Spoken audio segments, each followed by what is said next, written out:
திருச்சித்தம்பலம் பொய்த்தல நீரைதனி அப்பமோடவள் கோரி தப்பிய கரிமுகன் அடிதேனி கற்றிடும் அடி அவர் புத்தியில் நுழைந்தவர் கற்பகமன வீணை கடித்தேயும் மத்தமும் மதியமும் வைத்திடும் அரண்மகன் மற்றொரு திரள் புயமலையானை மத்தள வைரனை உத்தமி புதல்வனை மட்டவில் மலர் கொடு பணிவேனே தமிழடவினை முற்படுகிறிதன் முற்பட எழுதிய முதல்வோனே முப்புறம் எழுதி ஆட்சிவனொரு அதை மற்றது கொடி செய்த ஆதி தீரா அத்தியரது கொடி சுப்பிரமணிபடும் அப்புணம் அதனிடை இதமாகி அப்புற மகளுடன் அச்சிறுமுருகனை அக்கணமனம் அருள் பெருமா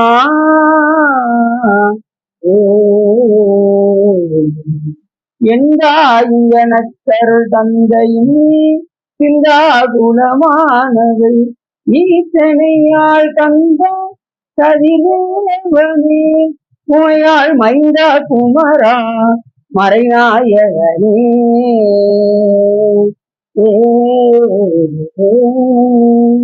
ஊழியர்கோன் பொழித்த புகழியர்கோன் கடல் போற்றி ஆளுமிசை கல்விழப்பில் அணைந்த பிரான் அடி போற்றி வாழி திருநாவலூர் வன்தொண்டர் பதம் போற்றி ஊழிமொழி திருவாரூரர் திருத்தாள் போற்றி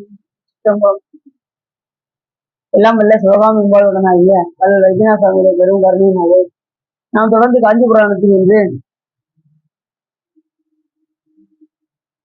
காயோரோகண படம் பற்றி பேசுவதற்கு திருவர்களும் குருவர்களும் அடியார்களும் பற்றி எப்பொழுதுமே ஒரு பாடலை சிந்தித்து விட்டுதான் சொல்லும். அதன் அடிப்படையில் என்று ஞானசம்பந்த பெருமான் பாடுகின்றார். வெந்தவன் பொடி பூசும் மார்பின் மீது நூலோர்பால் பொருந்த கந்த மல்கு ஒளலியோடும் கடி பொழில் கட்சி தன்னுள் அந்தவில் குணத்தார் அவர் போற்ற அணுகினோடு ஆடல் புரி என்ற மேவிய ஏகம்பம் தொழுதேற்ற இடர்கடுமை என்று அற்புதமாக பாடுகின்றார் ஞானசம்பந்தர். வெந்த பொடி பூசும் மார்பு சிவபெருமான் நெற்றியில் என்ன பூசிருக்காரு? வெந்த வெண்பொடி. ஏன் வெந்த வெண்பொடி அப்படின்னா, இப்ப நம்மளும் வெந்த வெண்பொடி தான் பூசுறோம். நாம பூசுவதற்கும் சிவபெருமான் பூசுவதற்கும் வித்தியாசம் இருக்கு. இப்ப நம்ம எந்த வெந்த சாம்பலை பூசுறோம் அப்படின்னா, பசுவினுடைய சாணத்தை எரித்து அதை நாம் என்ன செய்யறோம், அதை என்ன செய்வாங்க அப்படின்னா, திருநீர் தயாரிக்கும் போது அந்த பசு சாணத்தை எந்த காலத்துல எடுப்பாங்க அப்படின்னா, எல்லா காலத்திலையும் எடுத்து தயாரிக்க கூடாது. திருநீர் தயாரிக்கும் போது அந்த பசுவினுடைய சாணத்தை அமாவாசை, பௌர்ணமி, பிரதோஷ காலம், இது முக்கியமான புண்ணிய காலத்துலதான் அந்த பசு போடக்கூடிய அந்த சாணத்தை எடுத்து அதை நம்ம நல்லா என்ன செய்யணும், அந்த உருட்டி நன்றாக உருட்டி அதை வெயிலில் காய வைத்து உலர்த்தி அதுக்கப்புறம் எடுத்து அதை வேக வைக்கணும். உடியை மூடி அதை என்ன செய்வாங்க, அந்த சாம்பிராணியை போட்டு என்ன செய்வாங்க, அதுவும் பஞ்சபிரம மந்திரத்தை சொல்லிதான் தயாரிக்கணும். சும்மா தயாரிக்கிறதுலாம் திருநீர் கிடையாது. அதனாலதான் அடியாறு தயாரிக்கிறத வாங்கி திருநீர் பூசினா ரொம்ப சிறப்பு. கடைகள்லாம் வைக்கிறாங்க பாருங்க திருநீர். சில பேர் பாத்தீங்கன்னா எப்படி தயாரிக்கணும்னு தெரியாம மாவுல எல்லாம் தயாரிக்கிறாங்க திருநீர். ஆனால் நம்ம அதை திருநீரா நினைச்சு பூசிட்டாலும் அது சாமி ஏற்றுக்குவோம், அது வேற விஷயம். இருந்தாலும் முழு பலனையும் தர வேண்டும் என்றால் இந்த பஞ்சபிரம மந்திரத்தை சொல்லி தயாரிக்கின்ற அந்த விபூதியை எடுத்து நாம் பூசினால் நமக்கு சிறப்புடையதாக இருக்கும். ஓம் ஈசான மூர்த்திய நமக, ஓம் தத்புருஷ வக்ராய நமக, ஓம் அகோர யுதாய நமக, ஓம் காமதேவ உத்தியாய நமக, ஓம் சத்தியஜால மூர்த்திய நமக என்று அந்த 5 பஞ்சபிரம மந்திரங்களை சொல்லி அப்படி பத்த வச்சு வேக வச்சோன்னு வச்சுக்கோங்க. அது ஒரு வாரம் கழிச்சு அதை எடுத்து பார்த்தீங்கன்னா அப்படியே வெந்து சாம்பலா இருக்கும். அப்படி எடுத்து அதை தேய்ச்சி உழைச்சணும்னு வச்சுக்கோங்க, அப்படியே திருநீராக வரும். அப்படி அதை எடுத்து நான் பூசும்போது என்ன பண்ணிருக்கேன், திருநீர் பூசும்போது என்ன பூசணும், சிவாய நம என நீரணிந்தேன் அப்படிங்கிறாரு. அப்புறம் சொல்லி கருவாய் கிடந்து உன் கடலை நினைந்தடியும் கருத்துடையேன் உருவாய் தெரிந்து உங்கள் நாமும் பயின்றேன் உனது அருளால் திருவாய் ஒளிய சிவாய நம என நீரணிந்தேன். அப்படி சிவாய நம என்று நீரடிந்தால் தருவாய் சிவகதி பாதிரி புரியூர் அரணே என்று அப்போ சுவாமிகள் கூறுவதற்கிறாங்க. நமக்கு என்ன கிடைக்கும், சிவகதி. அப்ப நமக்கு என்ன வேணும், எப்படி பூசணும், நம்ம சிவாய நம என்று அந்த திருநீரை பூசணும். இப்படி வெந்த வெண்பொடி பூசும் மார்பில் நூலோடு இப்ப நாம என்ன விபூதி பூக்குறோம்? பசுஞ்சாணம். சாமி பூசக்கூடிய விபூதி எப்படின்னா, மூலிக் காலத்துல எல்லா உயிர்களையும் ஒடுக்கி, சுடுகாட்டுல யார் இருக்கா? சுடுகாட்டுல யார் இருக்கா? எந்த சாமியும் சுடுகாட்டு பக்கம் அந்த ஏரியா பக்கமே வராது. சிவபெருமான் ஒருத்தர் அதை நடனம் காட்டிக்கிட்டு இருக்காரு. அதனால அவரு அந்த எல்லா உயிர்களையும் ஒடுக்கி அந்த சாம்பலத்தை எடுத்து நம்ம சாமி என்ன பண்றாரு? நம்ம அவரு திரும்பியாக பூசி கொள்ளணும். அப்ப நாம பூசுற விபூதி இது, சாமி பூசுற விபூதி எல்லா உயிரும் ஒடுக்கி அதை வெந்த வெண் பொடி பூசும் நூலின் மாறும். அதுல சாமி அது திருவேணி கழிச்சிருக்காரு ஒன்று. ரெண்டாவது நூல் அணிஞ்சுதான். என்ன நூல்? பூநூல் அணிஞ்சிருக்காரு. அது எதுல அணிஞ்சிருக்காரு? மார்பு அணிஞ்சிருக்காரு. அது எதோ மார்புல அணிஞ்சிருக்காரு. யார அதை பூநூலாக தயாரிச்சிருக்கிறார் என்று சொன்னால், திருமால் இருக்காருல்ல, பெருமாள். யாரு? எங்களுக்கு நல்லா தெரியல. நம்ம ஊர் ஆண்டவர்கிட்ட போய் பார்த்தா சொல்லுவோம். திருமாலுடைய கேசம் இருக்காங்க முடி. திருமாலுடைய கேசமாகிய முடியை எடுத்து சிவபெருமான் என்ன செய்யறாராம்? பூலாக தரித்திருக்கிறார். இது சிவபெருமானுடைய அஸ்தோத்திரத்துல வருது. ஓம் விஷ்ணு கேசோப்பியோ நாம அப்படின்னா என்ன அர்த்தம்? விஷ்ணுவினுடைய கேசமாகிய முடியை பூணூலாக தரித்திருப்பவரே உனக்கு நமஸ்காரம் அப்படின்னு. அப்ப சிவபெருமான் அணிந்திருக்கக்கூடிய பூணூல் யாருது? பெருமானுடைய முடி, திருமுடிய அவரு பூணூலாக. அது சொல்றாரு, வெந்த வெண் பொடி பூசும் மார்பில் விரி நூலும். அந்த நூல் வந்து எப்படியோ விரிந்து இருக்கு. அவருடைய கேசம் அப்படி எப்படி விரிந்திருக்கோ அது போல. ஏன்னா அவர் எப்படிப்பட்டவர்னா, நீண்ட மாலும் அயனும் வெறுங்க நீண்ட நெருப்பை இருக்கிறேன்னு மாதிரி திருமணம் நெடுநெடு ரொம்ப வந்திருப்பாங்க. அது மாதிரி அவருடைய கேசம் எப்படி இருக்கும்? நிறைய இருக்கும். அதனால சொல்றாரு, விரி நூலோர் பால் பொருந்த கந்த மழுக்கு குழலியோடும் அந்த கட்சி ஏகமும் என்கின்ற அந்த ஊரில் அம்பாள் எப்படி இருக்காங்கன்னா, கந்தமாகிய வாசமாகிய அந்த குழலினா அந்த கூந்தலுடைய உமையம்மை அது எப்போதும் சிவபூஜை பண்ணிக்கிட்டே இருக்காங்க. எங்க காஞ்சிபுரத்துல இந்த நேரமும் அம்பாள் சிவபூஜை செய்து கொண்டே இருக்கு. ஏற்கனவே எங்க கைலாயத்துல சாமி என்ன பண்ணாரு? அம்பாள் வந்து உபதேசம் கேட்டுட்டே இருந்தாங்க. சொல்ல உபதேசம் கேட்டுட்டே இருந்தாங்க.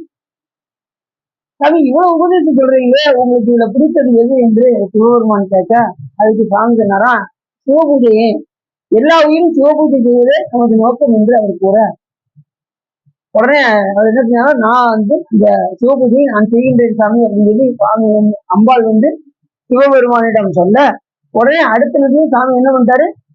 காஞ்சிபுரத்தில் போய் சிவபூஜை செய்வாயாக என்று கழித்தார். 32 அரங்கள் வளர்த்து உமையம்மை சிவபூஜை செய்த தலம் இப்பவும் அம்பாள் வந்து அங்க பூஜை பண்ணிருக்காங்க. எங்க காஞ்சிபுரத்துல எப்பவுமே அம்பாள் வந்து சிவபூஜை பண்ணிட்டே இருக்காங்க.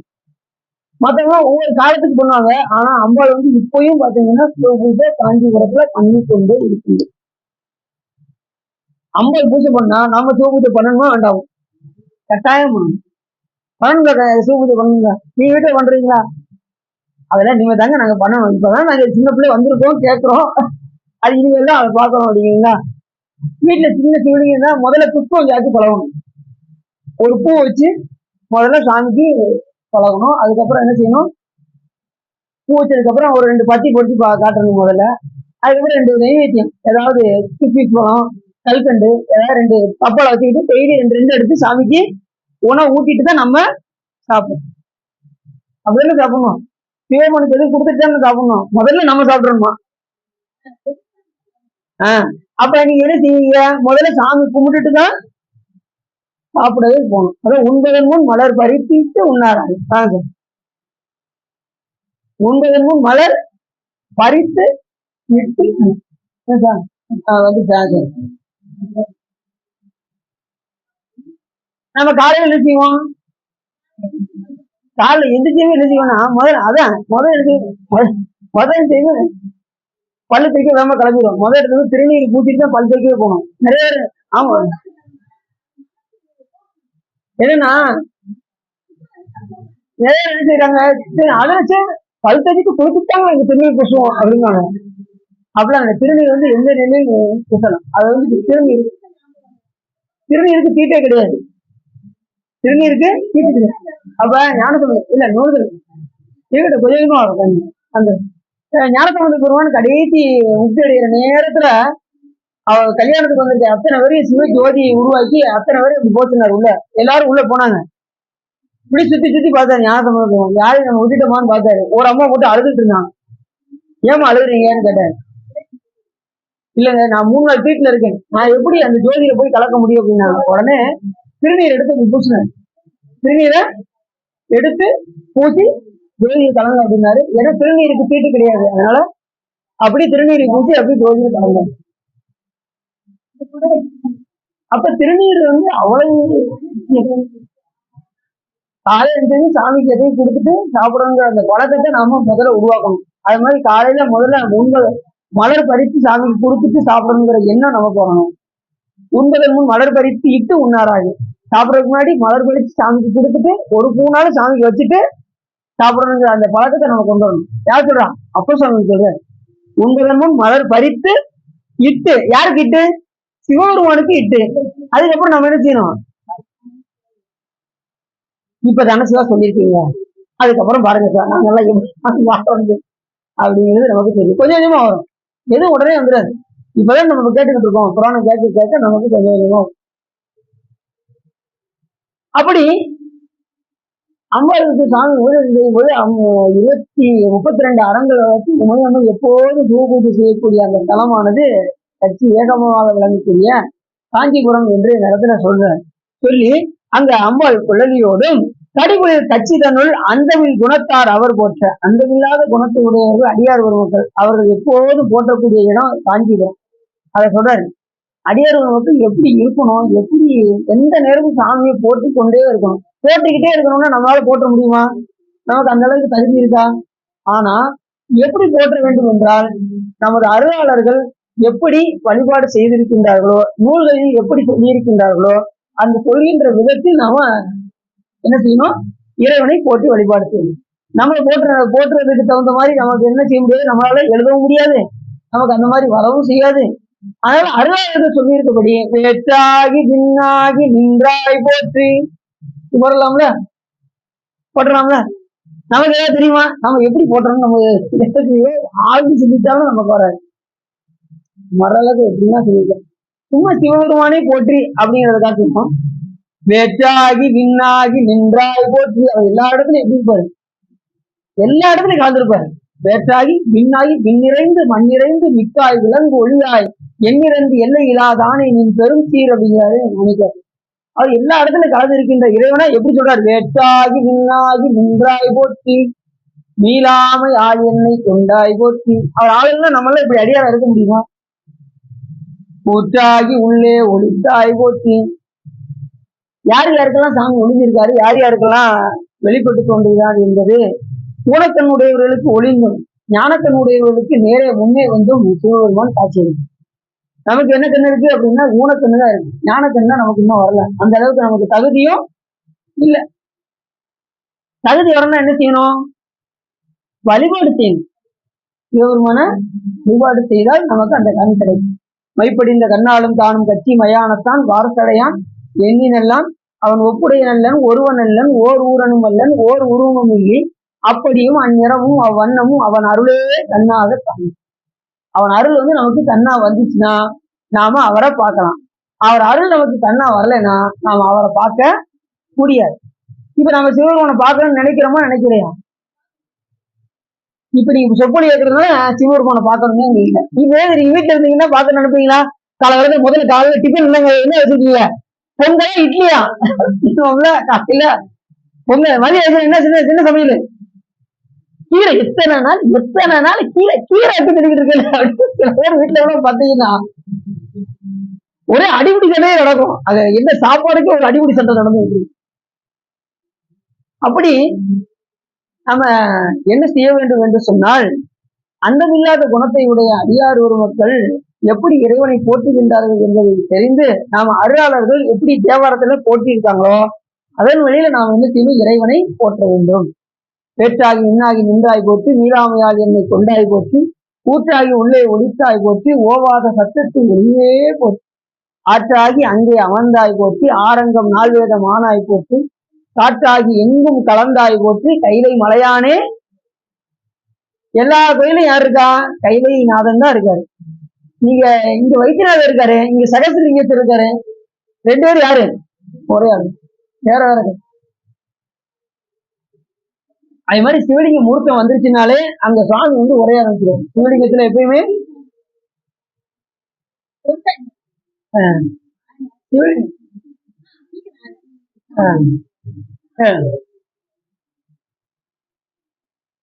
அப்ப சிவலிங்க மூர்த்தத்துல சிவபெருமான் எப்பயுமே உறைந்தே இருக்கும்.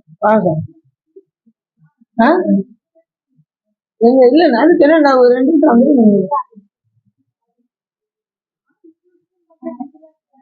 நான் கொடையை பிடிச்சிட்டு வந்தேன். அது நான் கொடையை பிடிச்சிட்டு வாங்க சொன்னேன்ல, அதை கொடையை பிடிச்சிட்டு. சரி சரி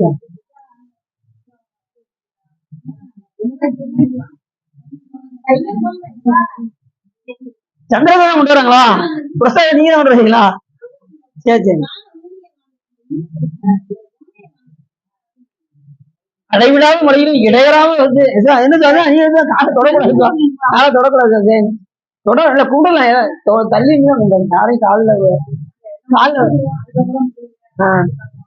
ஓ அதுக்குதான் அப்படியா? நேற்று லீவு இல்ல சார், லேட் இது முடிஞ்சதுக்கு அப்புறம் கொடுக்குறேன் சார். திருப்பி நடந்து என்ன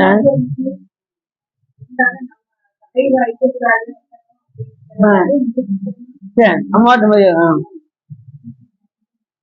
அந்தமில்லா குணத்தவர் அவர் போற்ற அணங்கினோடு ஆடல் புரி என்று மேவிய ஏகம்பம் தொழுதியத்தை இடர்கெடுங்க. சாமி எப்போதும் ஆடல் புரிந்து கொண்டே இருப்பார். ஆடலுக்கு நாயகன் யாருன்னா சிவபெருமான் தான். நம்ம ஆளு வந்து எப்படின்னா கூத்தன், சின்ன கூத்தன் அப்படின்னா ஞான கூத்தன். என்ன ஞான கூத்தன்னா ஞான பெரும் கூத்தன், ஆனந்த ஞானமா சவராஜ பெருமான். ஆனந்த கூத்தன் அருள் பெரிய நாம் அவநமை ஆடாம தொழில்நோக்கம் என்று கூட இன்னைக்குதான் எல்லாரும் எதுக்கு உட்காந்துருக்கீங்க? இல்லைன்னா அங்கங்க அப்படியே உள்ள விட்டா செவத்தை காட்டு உட்காந்துருப்போம்.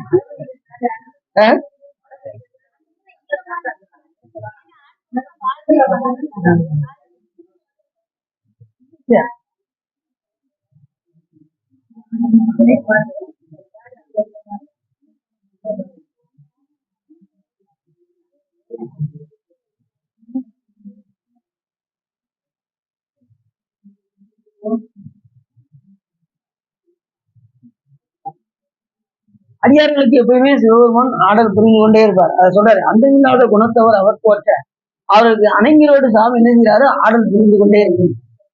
அப்படிதான் அப்பர் சாமி போனாரு, சிதம்பரம் போனாரு. போய் அங்க போய் சாமி எப்ப வந்தேன்னு சொல்லி கேட்டாரு.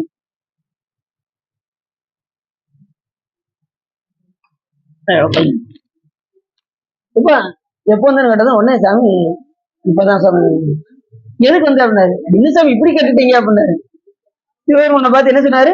என்ன சாமி இப்படி கட்டுங்க? அந்த பாட்டு, அத்தா உன் ஆடல் காண்பான் அடியனே அத்தனாய் பாட மாட்டேன் பரமனே பரமயோகி எத்தனார் பக்தி செய்க என்னை நீ இகழ வேண்டாம் முத்தனே முதல் வாத்தில்லை அம்பலத்தில் ஆடுகின்ற அத்தா உன் ஆடல் காண்பான் அடியனே வந்தவாறு. சாமி உன் ஆடல் பாக்குறதுக்கு தான் சாமி நான் வந்தேன் அப்படின்னா. அப்ப சாமி அப்படியாப்பா வேற ஏதாவது வேணுமாப்பா அப்படின்னாரா சிவர். இல்ல சாமி இப்படி சொல்லிட்டீங்க, நீ ஆடும்போது சொல்லுப்பா அப்படின்னா, நீ ஆடும்போது அம்பாலும் சேர்ந்து ஆடணும் அப்படின்னா. அப்படியே ஆகட்டும் அப்படின்னா. அப்புறம் வேற என்ன வேணும் அப்படின்னா, நீங்க 2 பேரும் ஆடிக்கிட்டு இருப்பீங்களா? ஆமா நாங்க 2 பேரும் ஆடுவோம். வேற என்னப்பா வேணும்? நீங்க 2 பேரும் ஆடுறத நான் அடியார் கூட்டத்தோட இருந்து பார்க்கணும் அப்படின்னா. யாரு? அப்பர் சார். கூட்டமாம் குவிமுடையால் கூட நீ ஆடுமாறு. கூட்டமாம் கூட்டம்னா அடியார் கூட்டத்தோட, குவிமுடையால்னா உமையம்பு. அவங்களோட நீங்க சேர்ந்து ஆடும்போது நாங்க அடியார் கூட்டத்தோடு இருந்து அதை கண்டு காண வேண்டும் என்று இந்த பாடங்களை சொல்றோம். அப்படி இறைவனை அப்படின்னா வர்ணிச்சு வர்ணிச்சு வர்ணிச்சு வர்ணிச்சு அவங்களா ஒவ்வொரு தலங்களாக சென்று சென்று சென்று என்ன செய்யறாங்க? இறைவனை வழிபாடு செய்யறாங்க. இறைவனை அனுபவிக்கணும். நம்ம சமயம் எல்லாம் எப்படிப்பட்ட சமயம்னா சிவபெருமானை அனுபவிக்கக்கூடிய சமயம், அறியக்கூடிய சமயம் கிடையாது. மற்ற சமயங்கள்லாம் அறியக்கூடிய சமயம். நம்ம சைவ சமயம் ஒன்றுதான் சிவபெருமானை அனுபவிக்கக்கூடிய சமயம். யார் சிவபெருமானை அறிகிறாங்கிறது பிரச்சனை கிடையாது, யார் இறைவனை அனுபவிக்கின்றார்கள் என்பதுதான் இங்க தெரியும். நீங்க திருக்கோயில்ல வழிபாடு செய்யும் போது, இல்ல எங்கேயாவது திருக்கோயிலுக்கு போகும்போது, எங்கேயாவது யாத்திரை செல்லும் போது சிவபெருமான் உங்களுக்கு ஒரு அனுபவத்தை கொடுப்பார். அந்த அனுபவத்தை நீ நினைக்கும் போதெல்லாம் உங்களுக்கு உடம்புல என்ன ஆகும்? இன்னும் உள்ளூரும். அதுதான் ஆனந்தம். அந்த ஆனந்தம் வேற யாருக்குமே கிடைக்காது. கோடீஸ்வரர்களுக்கு கூட கிடைக்காத ஆனந்தம் இறைவனை வழிபாடு செய்தால் அவர்களுக்கு. அப்படி ஆனந்த பெருங்குத்தன் சாமி எப்படிப்பட்டவர்னா பெருங்குத்தன். அவன் ஆடல் புரியாம எந்த உயிர்மை இயங்காது. அந்த காலத்திலேயே நம்ம அருளாளர்கள் சொல்லிட்டாங்க, அவன் இன்றி உன் அணுவும் அசையாதுன்னு சொன்னாங்க. இப்ப கண்டுபிடிக்காங்க, அணுவுக்குள்ள ஒரு பொருள் ஆடிக்கிட்டு இருக்கு அப்படின்னு. அது யாரு? நம்ம சாமிதான். நம்ம சாமியாகல எந்த அணுவும் அசையாது இல்ல. அதனால இப்ப நீங்க உறங்க போயிடுறீங்க, நமக்கு நீங்க உறங்க நீங்க போயிடுறீங்க. உறங்க போகும்போது உங்க உயிர் எங்க போச்சு? யார்கிட்ட நீங்க கொடுத்துட்டு போனீங்க உங்க உயிரை? அந்த பத்திரப்படுத்தி வச்சது யாரு? இதெல்லாம் யோசிக்கணும். சாமி பத்திரமா வச்சிருப்பாரு. ஒரு 32 கருவியில ஒரு கருவியை மட்டும் வச்சு கொஞ்சம் உயிர் கொஞ்சம் இருக்கட்டும் அப்படின்னு சொல்லி பிராணவாயு வச்சுட்டு மித்த எல்லா கருவியும் வாங்கி வச்சிருப்பாரு. காலையில கண் திறக்கும் போது எல்லாத்தையும் 32 கருவி கட கட கட கட ஒன்னொன்னா கொடுப்பாரு. காலைல அப்படி முடிச்சது நம்ம எங்க இருக்கோம்? நம்ம மாமா வீட்டுல இருக்கோமா இல்ல நம்ம வீட்டுலதான் இருக்குமா? சில பேர் பாத்தீங்கன்னா சொந்த ஊருக்கு போயிருப்பாங்க, அங்க இப்படி கண்ணை திறப்பாங்க, இது நம்ம வீடு மாதிரி தெரியலையே அப்படி இப்படியே முடிப்பாங்க. ஓ, நம்ம மாமா வீட்டுக்கு வந்திருக்கோம் அப்படின்னு. அதுக்கப்புறம் கொஞ்ச நேரம் கழிச்சுதான் உணர்வே வரும். யாரும் இருந்தாலும் எங்க இருந்தாலும் உங்க வீட்லயே படுத்தினாலும் காலையில எங்க போய் யோசிப்பீங்க. அந்த கருவிக்காரங்களாம் உடனே டக்கு டக்கு டக்குன்னு உள்ள வந்ததுக்கு அப்புறம் யோசிப்பீங்க. அதே மாதிரி உணர்வு ஆடல் முடி எந்தை மேவிய ஏகம்பம் தொழுதேத்த, அப்படிப்பட்ட பெருமானை தொழுதேத்தக்கூடிய இடம் கட்சி ஏகம்பம் என்று இந்த பாடல்ல ஞானசம்பந்த பெருமான் அருமையாக சொல்கின்றார். முதல் திருமுறை மேகரா குறிஞ்சிராகும். இந்த பாட்டை பாடினாலே மழை பெய்யும். அப்படிப்பட்ட பாட்டு மேகராக குறிஞ்சிராகும். இந்த பண்ணு அந்த மெத்தடோடு பண்ணோம்னா மழை கொட்டோன்னு கொட்டி எடுக்கும். அப்படி ஒரு அந்த ராகத்துக்கு மேகராக குறிஞ்சி. மேக இடிச்சு மழை பெய்யணும் அப்படின்னா அதே மாதிரி புலனைந்தும் பொறிகளங்கி பத்தி புலனைந்தும் பொறிகளங்கி நெறி மயங்கி அறிவழிந்து கை மேலுங்கி அளமந்த போதாக அஞ்சேந்தருள் செய்வான் அமரும் கோயில் வளம் வந்த மடவார்கள் நடமாட முழவதிர மலையந்தங்கி சில மந்தி அளமந்து மரம் ஏறி முகில் பார்க்கும் திருவையாரே. இவன் கூட கொஞ்சம் மழை பெய்ய ஆரம்பிச்சிருக்க கூடாது. அப்படி ஒரு பாட்டு இந்த ராகம். இத பாட்டை பண்ணோம்னா சிவருமா ஆகா மழை ரொம்ப வேணுமாப்பா வந்தப்பா அப்படின்னு கொட்டன்னு கொட்டி எடுத்துட்டு இந்த அளவுக்குரிய பாட்டு அது இந்த ராகம். சரி, இப்ப நம்ம கதைக்குள்ள உள்ள போறோம். காயோரோகண படலம்ங்கிற ஒரு படலத்துல என்ன சொல்ல போறாங்க அப்படின்னு நம்ம பார்த்தோம்னா, ஏற்கனவே நாம என்ன பார்த்தோம்?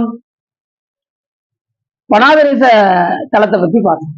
இன்னைக்கு காயோரோகண படலத்தை பத்தி நம்ம பார்க்க போறோம் அப்படின்னு சொல்லி அந்த முனிவர்களுக்கெல்லாம் யார் சொல்றா? நம்ம நந்திய பெருமான் எடுத்து உபதேசம் செஞ்சுட்டு இருக்காங்க அந்த முனிவர்களுக்கு. படுங்களை முகுத்த காட்டைகள் என்ற பகல் இரா பக்கமே திங்கம் கொடும்புணர் இருந்து ஆண்டு தொடங்க ஓதிய. இது என்ன சொல்றாரு அப்படின்னா,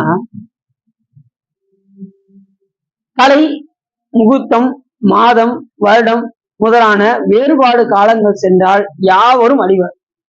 நம்மளுடைய 64 கலைகள், ஒவ்வொரு முகூர்த்தம் மாதம் வருடம் இது எல்லாம் வேறுபடுகின்ற காலங்கள் என்னைக்கு முடியுதோ அப்போ என்ன ஆகுமா, அது எல்லாம் அழியும் போது மனித வருடம் 43,20,000 வருடம் ஒரு சதுர்யுகமா. மனித வருடம் இருக்கு பாருங்க. நமக்கு ஆயுட்காலம் எவ்வளவு? மனிதர்களுக்கு எவ்வளவு? 100 தான். எறும்புல ஒரு நிமிஷத்துல இறந்து போயிடும். கடகடன்னு வரும். ஒவ்வொருத்தருக்கும் ஆயுள் காலம் இருக்கு. இத்தனை வருஷம் ஆயுள். ஆமைக்கெல்லாம் வருஷம் கூட. ஒவ்வொருத்தருக்கும் ஆயுள் காலம் ரொம்ப கூட. அது மாதிரி தேவர்களுக்கு எத்தனையோ காலங்கள், எண்ணற்ற காலங்கள். பிரம்மாவுக்கு ஆயுட்காலம் ரொம்ப, விஷ்ணுவுக்கு அதை விட ரொம்ப ஆயுட்காலம். அதெல்லாம் இந்த இடத்துல சொல்றேன். பிரம்மாவுக்கு 434 கோடி வருஷம் அரை நாள். எத்தனை கோடி வருஷம்? 434 கோடி வருஷம். 436 கிடையாது, 434 கோடி வருஷம் அரை நாளுக்கு. அது கூட ஒரு நாள் கூட கிடையாது. அப்ப அப்படியே டிவைட் பண்ணிக்கோங்க 2ஆல. அப்பதான் அவருக்கு ஒரு நாளாவே ஆகும். அது மாதிரி ஒரு பிரம்மாவுக்கு அவருக்கு 100 வயசு வரும்போது எத்தனையோ காலங்கள் முடிஞ்சிடும். அப்பதான் யாரு தோன்றா திருமாலுக்கு அப்பதான் அவருக்கு ஒரு நாள் ஆகும். அது சொல்றா இருப்பாங்க. இந்த கலைகள் எல்லாம் வேறுபடும் காலங்கள் சென்றால் யாவரும் இந்த காலங்கள் எல்லாம் எப்ப மாறுதோ அப்ப எல்லாமே இந்த ஊழிக்காலம் வந்துடும். ஊழிக்காலம் வரும்போது எல்லாம் அழிய ஆரம்பிச்சிடும். ஏன் சாமி செய்யறாரு அப்படின்னா, ஊழிக்காலத்தை எதுக்கு சாமி வச்சிருக்காரு அப்படின்னா, இந்த உயிர்கள் வந்து தோன்றி தோன்றி தோன்றி தோன்றி பிறந்து இறந்து பிறந்து இறந்து பிறப்பதற்கே தொழிலாகி இறக்கின்றாரே என்கின்ற நிலையில இப்ப பாவம் செய்ய வேண்டியது மறுபடியும் பிறக்க வேண்டியது, பாவம் செய்ய வேண்டியது மறுபடியும் பிறக்க வேண்டியது, இப்படியே இருந்தா இதுக்கு ஏதாவது முடிவு இருக்கா? அப்ப சாமி என்ன பண்ணுவாரு, இதுக்கு ஏதாவது ஒண்ணு பண்ணணும் அப்படின்னு சொல்லி சாமி என்ன பண்றாரு, இந்த உயிர்களுக்கு ஓய்வு கொடுக்க வேண்டும் என்று இப்ப பற்றை இல்ல, இல்லைன்னா ஒரு செட்ல, இல்ல ஒரு நம்ம 2 wheeler work shop, 4 wheeler work shop, இங்கெல்லாம் வந்து ஒரே வேலை நடந்துக்கிட்டே இருந்துச்சுன்னு வச்சுக்கோங்க, என்ன ஆகும், மிஷினு தேய்மானம் ஆயிரும். அப்ப என்ன செய்வாங்க, வருஷத்துல ஒரு 2 நாள் லீவை போட்டு சரஸ்வதி பூஜை அன்னைக்கு என்ன செய்வாங்க, 2 நாள் போட்டு எல்லா பொருளும் எடுத்து கழுவி செஞ்சு செட்டை 2 நாள் பூட்டிடுவாங்க. அன்னைக்கு வேலை பார்க்க மாட்டாங்க. என்ன காரணம், அதை சரிப்படுத்த ஓய்வு எடுத்து என்ன செய்யணும், மிஷின்களுக்கு எல்லாம் ஓய்வு கொடுத்து அன்னைக்கு ஆயுத பூஜைன்னு வச்சு ஆயுதத்தை தொடக்கூடாதுன்னு சொல்லி சொன்னா நம்மளால அன்னைக்குதான் ஆயுதத்தை எடுத்து போட்டு வேலை பார்த்துட்டு இருப்போம். அப்படி செய்யக்கூடாதுல்ல. ஆயுத பூஜை எதுக்கு வச்சிருக்காங்க, ஆயுதத்துக்கு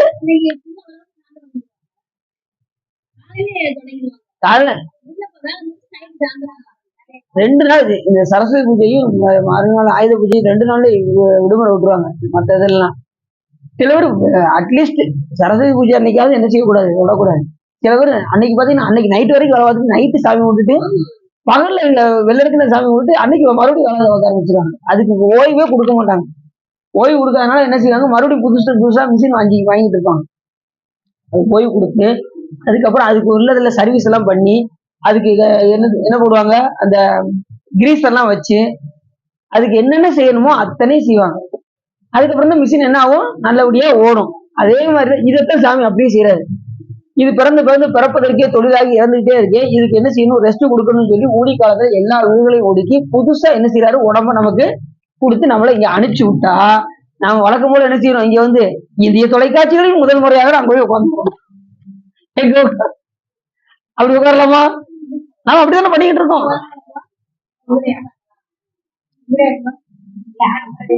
இப்படி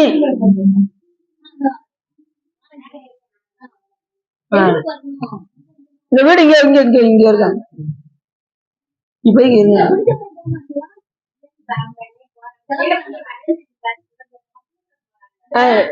பாத்துட்டு இருக்கீங்களா,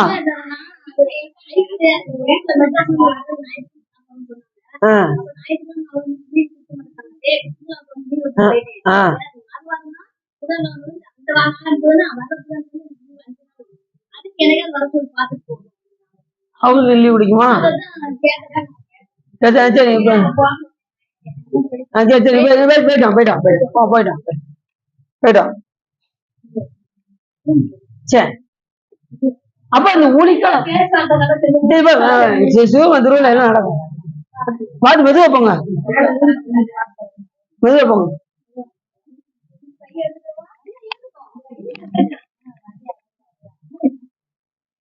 அப்ப ஊழிக்காலத்துல சுவாமி என்ன பண்றாரு, எல்லா உயிர்களையும் ஒடுக்கி மறுபடியும் புதுசா உடம்ப கொடுத்து இங்க அனுப்பிவிட்டு சாமி வச்சு கொஞ்சம் சுத்தப்படுத்துற. எதுக்காக சாமி பிறப்பு கொடுக்கணும், நாம வந்து ஏன் இங்க வந்து கஷ்டப்படணும், என்ன காரணம், நாம ஏன் கஷ்டப்படுறோம், நாம செஞ்ச வேணை, நாம செய்த வேணதான் நமக்கு பிறப்ப கொடுக்குதுன்னு நல்லா தெரிஞ்சிச்சு. அப்ப இந்த வேலையில தப்போதுக்கு என்ன செய்யணும், குருவருடைய நாள் நாம் தீட்சை பெற வேண்டும். தீட்சை பெற்ற அடியார்களுக்கு சாமி என்ன பண்ணுவாரு, அதாவது சமய தீட்சை எடுத்தவர்களுக்கு சமயி என்று பெயர். சமய தீட்சை எடுத்தவங்களுக்கு என்ன பேரு, சமயி. விசேட தீட்சை எடுத்துக்கொண்டவர்களுக்கு பேர் என்ன பேரு, புத்திரன். சிவபெருமானுக்கு என்ன செய்வாங்க, புத்திரன் ஆயிடுவாங்க. நிர்வாண தீட்சை எடுத்தவங்க சிவபெருமானுக்கு என்ன ஆயிடுவாங்க, சாதகனாக ஆகிவிடுவார்கள். ஏன்னா சிவ பூஜை எல்லாம் கம்ப்ளீட்டா முடிச்சு செஞ்சு அவங்க என்ன செய்வாங்க, அடுத்த 3 வேளை சிவ பூஜை பண்ணி அவங்க சாதகக்காரராக ஆகிவிடுவார்கள். அதனால அவர்களுக்கு சாதகன் என்று பெயர். சாதகன் என்று பெயர். அப்ப நிர்வாண தீட்சை முடிஞ்சு ஆச்சாரிய தீட்சை எடுத்தவர்களுக்கு ஆச்சாரியன் என்று பெயர். சமய தீட்சை எடுத்தவர்களுக்கு சமயி, விசேட தீட்சை எடுத்தவர்களுக்கு புத்திரன், அப்புறம் நிர்வாண தீட்சை எடுத்தவர்களுக்கு சாதகன், அடுத்து கடைசி ஆச்சாரிய தீட்சை எடுத்தவர்களுக்கு ஆச்சாரியன். ஆச்சாரியன் என்ன சிவாச்சாரியர் கோயில்ல தாங்க இருப்பாங்க, இவங்களுக்கு கூட ஆச்சாரியன் உண்டா அப்படின்னா உண்மையான ஆச்சாரியன்னா இவங்கதான் 4 தீட்சை எடுத்தவங்க. அவர்களுக்கு இது உபச்சாரமாக சொல்லப்படுவது. உண்மை சிவாச்சாரியர் உபச்சாரம்னு இருக்கு, உண்மை உபச்சாரம் 2 இருக்கு. இப்ப சாமியுடைய உண்மை திருமணி வேற, உபச்சார திருமணி வேற. உபச்சாரமாக எடுத்துக்கொண்ட திருமணி என்னன்னா, சாமி தன் சக்தியே உடம்பாக கொள்வார், திருமணியாக கொள்வார், இந்த உயிரையே திருமணியாக கொள்வார், அப்புறம் பஞ்சாட்சரத்தையே திருமணியாக கொள்வார். இதெல்லாம் உபச்சார திருமணி. உண்மை திருமணி நம்ம பார்க்க முடியாது. அது இந்த தன்மையன் என்று அறிவுண்ணா எம்மானை எளிவந்த பிரானை அன்னம் வைகும் வயற்பானத்தனை ஆரூரானை மறக்கடுமாமே அப்படிங்கிறாரு சுந்தரம் சாமி. அதனால இந்த தன்மையை நம்ம சிவபெருமான பார்க்க முடியாது, அந்த உண்மை தன்மையை பார்க்க முடியாது. அந்த பறவடியை நம்ம என்ன செய்ய முடியாது, நம்ம அறிவை கொண்டு நம்ம பார்க்கணும். உண்மை திருமணி என்ன அப்படின்னா, சிவபெருமான் சொரூப வடிவம், சொரூப வடிவம். சொரூபத்துல இருந்து சாமி என்ன செய்யறாரு, கொஞ்சம் அருவமா அதுக்கப்புறம் அருவுருவமா அதுக்கு கீழே உருவமாக நமக்காக இறங்கி சிவபெருமான் அருள் செய்யும்.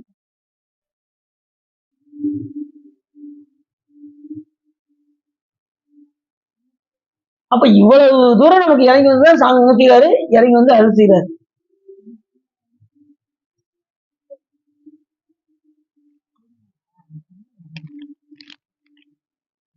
அப்படி இதெல்லாம் எதுக்கு சாமி செய்யறாரு அப்படின்னா, எல்லாமே இந்த உயிர்களுக்காக தான் செய்யறாரு ஒழிய முழுக்க முழுக்க இறைவனுடைய கருணையை தவிர வேற எதுவுமே கிடையாது. எல்லாமே இந்த உயிர்களை எப்படியாவது பக்குவப்படுத்த வேண்டும் என்பதற்காக சிவபெருமான் இந்த உடம்பை கொடுத்து நம்மளை இங்க அனுப்பி என்ன செய்யறாரு, அப்படி தூய்மைப்படுத்திக்கிட்டே இருக்காரு. ஒவ்வொரு பிறலையும் தூய்மைப்படுத்துறாரு. ஒவ்வொரு பிறலையும் நமக்கு கொஞ்சம் கொஞ்சமா அழுக்கு நீக்கிக்கிட்டே வர்றாரு. எப்படி நம்ம அந்த செம்பு பாத்திரத்துல அழுக்கு இருந்தா 2 பொருளை எடுத்து சோப்பு, 2 பொருள் ஏதாவது கண்டிப்பா பயன்படுத்தும். என்ன பயன்படுத்துவோம்? சோப்பும் பீதாம்பரி பொடி, இல்லைன்னா எலுமிச்சம்பழம் பொடி, இல்லைன்னா உப்பு புளி, ஏதாவது 2 பொருள் பயன்படுத்த. இதையே தான் சிவபெருமான் செய்யறாரு, 2 பொருளை பயன்படுத்துறாரு. ஆணவமுணவு என்கின்ற நோயை தீர்ப்பதற்கு 2 பொருளை, கண்ணும் மாயை என்கின்ற 2 பொருளை கூட்டி வச்சு பாத்திரத்தை எப்படி விளக்கி இப்படி பார்த்தா ஐயா இங்க கூட கொஞ்சம் அழுக்கு இருக்கே அப்படின்னு சொல்லி 2 தேய் தேய்க்க பார்த்தீங்களா.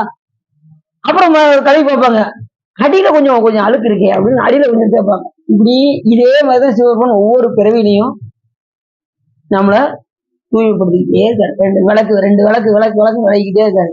அது என்னது, நமக்கு இன்ப துன்பம் இந்த பிறவியில் அணிக்கக்கூடிய வினையை எடுத்து ஊட்டுறாரு. கண்மம் என்கின்ற அந்த வினையை எடுத்து நம்ம ஊட்டுவதனாலதான் படிக்கிறோம். ஏன்னா இந்த வினையை எடுத்து நமக்கு ஊட்டுவதனாலதான் நமக்கு என்ன ஆகுது, நம்ம இந்த வினையில இருந்து தப்புவதற்கான உண்டான வழி என்ன அப்படின்னா, இறை வழிபாடு செஞ்சு நம்ம என்ன செஞ்சுக்கலாம், இதுல இருந்து தப்பித்துக் கொள்ளலாம். தப்பிச்சிடலாமா? தப்பிக்கிறதுக்கு வழி என்னது, இறை வழிபாடை தவிர வேற எதுவுமே நமக்கு உபாயம் கிடையாது. ஊனடைந்த உடம்பின் பிறவியே தானடைந்த ஒரு உறுதியை சாருமால் அப்படிங்கிறாரே சைக்கிளா சரி. அதனால அந்த உடம்பு கொடுத்த பயன் அவரை வழிபாடு செய்து நான் போக்கினால் நாம் இந்த பிறவியிலிருந்து தப்பலாம். அது எடுத்த பிறவிலே போயிடலாமா அப்படின்னா, எடுத்த பிறவிலே நம்ம இங்க இருந்து தப்பிச்சிடலாம். மணி 7, அதனாலதான் படிக்கிறேன். அதான் பாடுறாச்சு, ஒரு 1/2 மணி நேரம் முடிச்சோம். என்ன அப்ப இந்த பிறவிலிருந்து தப்புவதற்கு உண்டான வழியை பார்ப்பதற்கு என்ன செய்ய வேண்டும் என்றால், இறை வழிபாடு செய்வதை தவிர நமக்கு உபாயம் கிடையாது. சரி, எல்லாமே சிவபெருமானுடைய கருணையை தவிர இந்த உலகத்துல வேற எதுவுமே கிடையாது. அப்படி எல்லா பொருள்களிலும் கலந்திருக்கின்ற இறைவன் ஒவ்வொரு இதுலையும் மனித வருடம் 43,20,000 43,20,000 வருடம் கொண்டது ஒரு சதுர யுகம். ஒரு யுகம் ஒரு சதுர யுகம். இப்படிப்பட்ட சதுரயுகம் 1000 கொண்டது பிரம்மதேவருக்கு ஒரு பகல். இது 1000 உண்டாக்குனாதான் பிரம்மாவுக்கு ஒரு பகலே வருது. அதான் சொன்ன பாத்தீங்களா, அது 414 கோடி வருஷம் 1/2 நாள் சொன்ன பாத்தீங்களா, அதுதான் இந்த சொல்றேன். இவ்வளவு கோடி வருஷம் ஏன் இப்படி எல்லாம் வருஷம் இருக்குமா, இதெல்லாம் உண்டா, இதெல்லாம் உண்மைதானா அப்படின்னா உண்மைதான். இப்ப முப்புறம் எரிக்கும் போது தேவர்கள்லாம் அஞ்சினாங்க, சிவபூஜை விடாம பண்ணிக்கிட்டு இருந்தாங்க. முப்புறத்துல அந்த இரும்பு கோட்டை, வெள்ளிக்கோட்டை, தங்கக்கோட்டையில 3 அசுரர்கள் இடையராது சிவபூஜை செய்து கொண்டே இருந்தாங்க. எண்ணில்லாத அசுரர்கள், 1 2 கிடையாது, அந்த 3 கோட்டைகளையும் எண்ணில்லாத அசுரர்கள் சிவபூஜை விடாம செஞ்சுட்டே இருந்தாங்க. எல்லா தேவர்களும் வந்து அப்படி சிவபூஜை செய்கின்றவர்கள் தேவர்களுக்கு துன்பம் விளைத்தார்கள். அப்படி துன்பம் விளைத்த காரணத்தினால் இவங்க தேவர்கள் எல்லாம் அஞ்சி ஓடி வந்து சிவபெருமானிடம் வந்து முறையிட்டார்கள். முறையிட்டது சுவாமி என்ன பண்ணாரு, நீங்க கவலைப்படாதீங்க போயிட்டு வாங்க அப்படின்னு. ஏன் அப்படின்னா அவங்கள அழிக்க முடியாது, சிவபெருமானே நினைச்சா முடியல. ஏன் என்ன காரணம் அப்படின்னா அவங்க கிட்ட தவம் இருக்கு. சிவபெருமான வழிபாடு செய்கின்ற சிவபூஜை பண்ணிக்கிட்டு இருக்கிறதுனால சாமி அவரால் அவங்கள என்ன செய்ய முடியாது, ஒண்ணும் செய்ய முடியாது. அப்படி பொறுமையா இருந்தாரு. இவங்க மறுபடியும் துன்பம் தாங்காம சாமி கிட்ட ஓடி வந்தாங்க. நல்லா தெரிஞ்சுக்கோங்க, சிவபூஜை செய்கின்றவர்கள் யாரும் ஒன்றும் செய்து விட முடியாது. நல்லா தெரிஞ்சுக்கோங்க. அந்த தச்சனுடைய வேள்வியில இந்திரன் விடாம சிவபூஜை பண்ணதுனாலதான் குருவியா மாதிரி தப்பிச்சு ஓடனான். அந்த தச்சனுடைய வேள்வியில மத்த எல்லாரும் மாட்டிட்டாங்க, எல்லாருக்கும் அடி விழுந்தது. ஆனா அவர் குருவியா மாதிரி அப்ப சிவபூஜை ரொம்ப முக்கியம். அப்படி சிவபூஜை விடாம செய்து கொண்டே இருந்தார்கள். சாமி எப்படி பார்த்துக்கிட்டே இருந்தாரு. அப்ப இதுக்கு ஏதாவது ஒரு துன்பம் தாங்க முடியாம ரொம்ப வருத்தப்படுறாங்க தேவர்கள். அப்ப இவங்களுக்கு ஏதாவது பண்ணணும் அப்படின்னு சொல்லி இப்படி திருமலை அப்படி பார்த்தாரு. திருமலை உடனே வந்தாரு. சாமிய சொல்லுங்க அப்படின்னாரு. சாமி இப்படி சைகைதான் காட்டினாரு. அவர் புரிஞ்சுக்கிட்டாரு. எப்படி புரிஞ்சுக்கிட்டாரு? அவருக்கு அதுக்குரிய தகுதி திருமாலுக்கு உண்டு. சிவபெருமான் சொல்லக்கூடியதை புரிந்து கொள்ளக்கூடிய தன்மை திருமாலுக்கு. சரிங்க சாமி பண்ணிடுறேன் அப்படின்னாரு. இவரு நேர போனாரு. புத்த மதத்தை தோற்றுவித்தார். புத்தராக மாறி என்ன செஞ்சாரு, அவர்களை இப்ப நீங்க அதிக வீரட்டத்துக்கு போனீங்கன்னா முப்படை அறிந்தது அங்கதான். அது பக்கத்துல புத்தர் கோயில் ஒண்ணு பெருசா ஒண்ணு இருக்கும். அங்க யாருன்னா அது பெருமாள் புத்தரா இருப்பாரு. போய் அவர் என்ன செய்வாரு, கடவுளே நீங்க தான், நீங்க எதுக்குங்க சிவபூஜை பண்றீங்க அப்படின்னு ஒண்ணு சொன்னாரு பாருங்க. அத்தனை பேரும் என்ன பண்ணாங்க, சிவபூஜை கடன்னு விட்டுட்டாங்க. நாமளே கடவுள் அப்படிங்கிற மாதிரி அத்தனை பேரும் நீங்க எல்லா பேரையும் அடிமைப்படுத்துறீங்க, தேவர்கள் எல்லாம் அடிமைப்படுத்துறீங்க, நீங்க எதுக்கு இது பண்றீங்க அப்படின்னு சொல்லி அவர் அப்படியே தவத்தை கலைச்சாரு பாருங்க. தவத்தை கலைத்த அடுத்த நிமிஷத்துல சாமி தேச சிரிக்கதான் செஞ்சாரு. அத்தனை பேரும் காடி. சாமி சிரிக்கிற நேரத்துல எத்தனையோ யுகம் தோன்றி மறைஞ்சிருமா. இப்ப நாம தான் அப்படின்னு லேச சிரிக்கும், எத்தனை யுகம் போச்சு இதே காலம் தான். ஆனா சாமி சிரிக்கிற நேரத்துல எத்தனையோ யுகங்கள் தோன்றி மறைஞ்சிடும். பொழுது எத்தனையோ சதுரீகங்களும் உள்ள தோன்றி மறைஞ்சிடும். சார் அப்ப 478 வெரி குட் வெரி குட் சந்தோஷம். உள்ள அப்படி எத்தனையோ யுகங்கள் தோன்றி மறையுதுன்னா அப்ப சாமி சிரிக்கிற நேரத்துல ரொம்ப எல்லாம் கிடையாது, சிரிக்கிற நேரத்துல எத்தனையோ யுகம் தோன்றி மறையுதுன்னா அப்ப எப்படி காலங்கள் ஓடும் பாருங்க. நாம நினைச்சுக்கிட்டு இருக்கோம் 100 வருஷம் வயசு, நமக்கு 100 வயசு. இப்பதான் நமக்கு 15 வயசு நடக்குது. நம்ம இன்னும் எத்தனை காலம் இருப்போம். அந்த காலம் எப்படி போயிடும், நொடி பொழுது போயிடும். எனக்கு இப்ப 58 வயசு ஆகுதுங்க. சில பேர் பாத்தீங்கன்னா தாத்தா பாட்டி பக்கத்துல போய் உட்காந்துக்கிறாங்க. தாத்தா நீ எப்படி தாத்தா இளமையில இருந்த, இப்பயே இப்படி சொல்றிய தாத்தா, நீ இளமையில நீ எப்படி இருந்த அப்படிப்பாங்க. அவரு அப்படியே ஒரு பிளாஸ்டிக் அப்படின்னு யோசிப்பாரு. நான்லாம் சின்ன பிள்ளையில அப்படியெல்லாம் இருந்தேன் அப்படின்னு அவர் என்ன செய்வாரு, பிளாஸ்டிக் எடுத்து பார்ப்பாரு. எத்தனையோ காலங்கள் தோன்றி மறைஞ்சிடும்.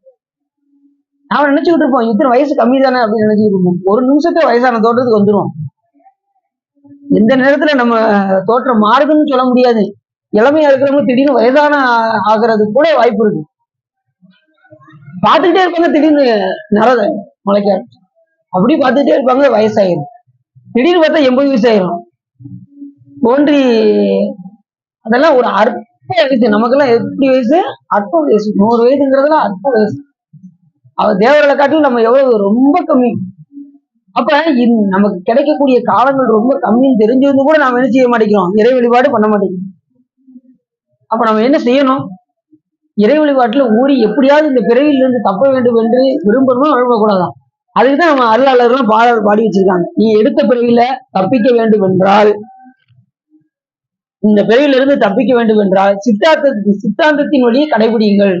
சித்தாந்தம் என்ன சொல்லுது, சரியகிரி யோகம் ஞானத்தில் நில்லுங்கள், உங்களுக்கு எடுத்த பிறவியில் நீங்கள் சென்று விடுவீர்கள் என்று. சித்தாந்தத்தையே சிவன் திருக்கடைக்கண் செய்து ஜனனம் ஒன்றிலே ஜீவன் முத்தராக வைத்து ஆண்டு மலம் கழுவி ஞானவாரியம் எடுத்து ஆனந்தம் பொழிவித்து இனி வரும் பிறப்பை அறுத்து முத்தாந்த பாத மலர்த்தில் வைப்பன் என்று பொழிந்திடவும் உலகரெல்லாம் மூர்க்கராகி புத்தாந்த படுகொலியில் படுந்துவீர்கள். இது என்ன? அப்ப எடுத்த இனி வரும் பிறப்பை அறுத்து அப்படின்னு என்ன அர்த்தம், இனி ஒரு பிறப்பு இல்லாதவாறு சிவபெருமான் செய்வார். எப்படி?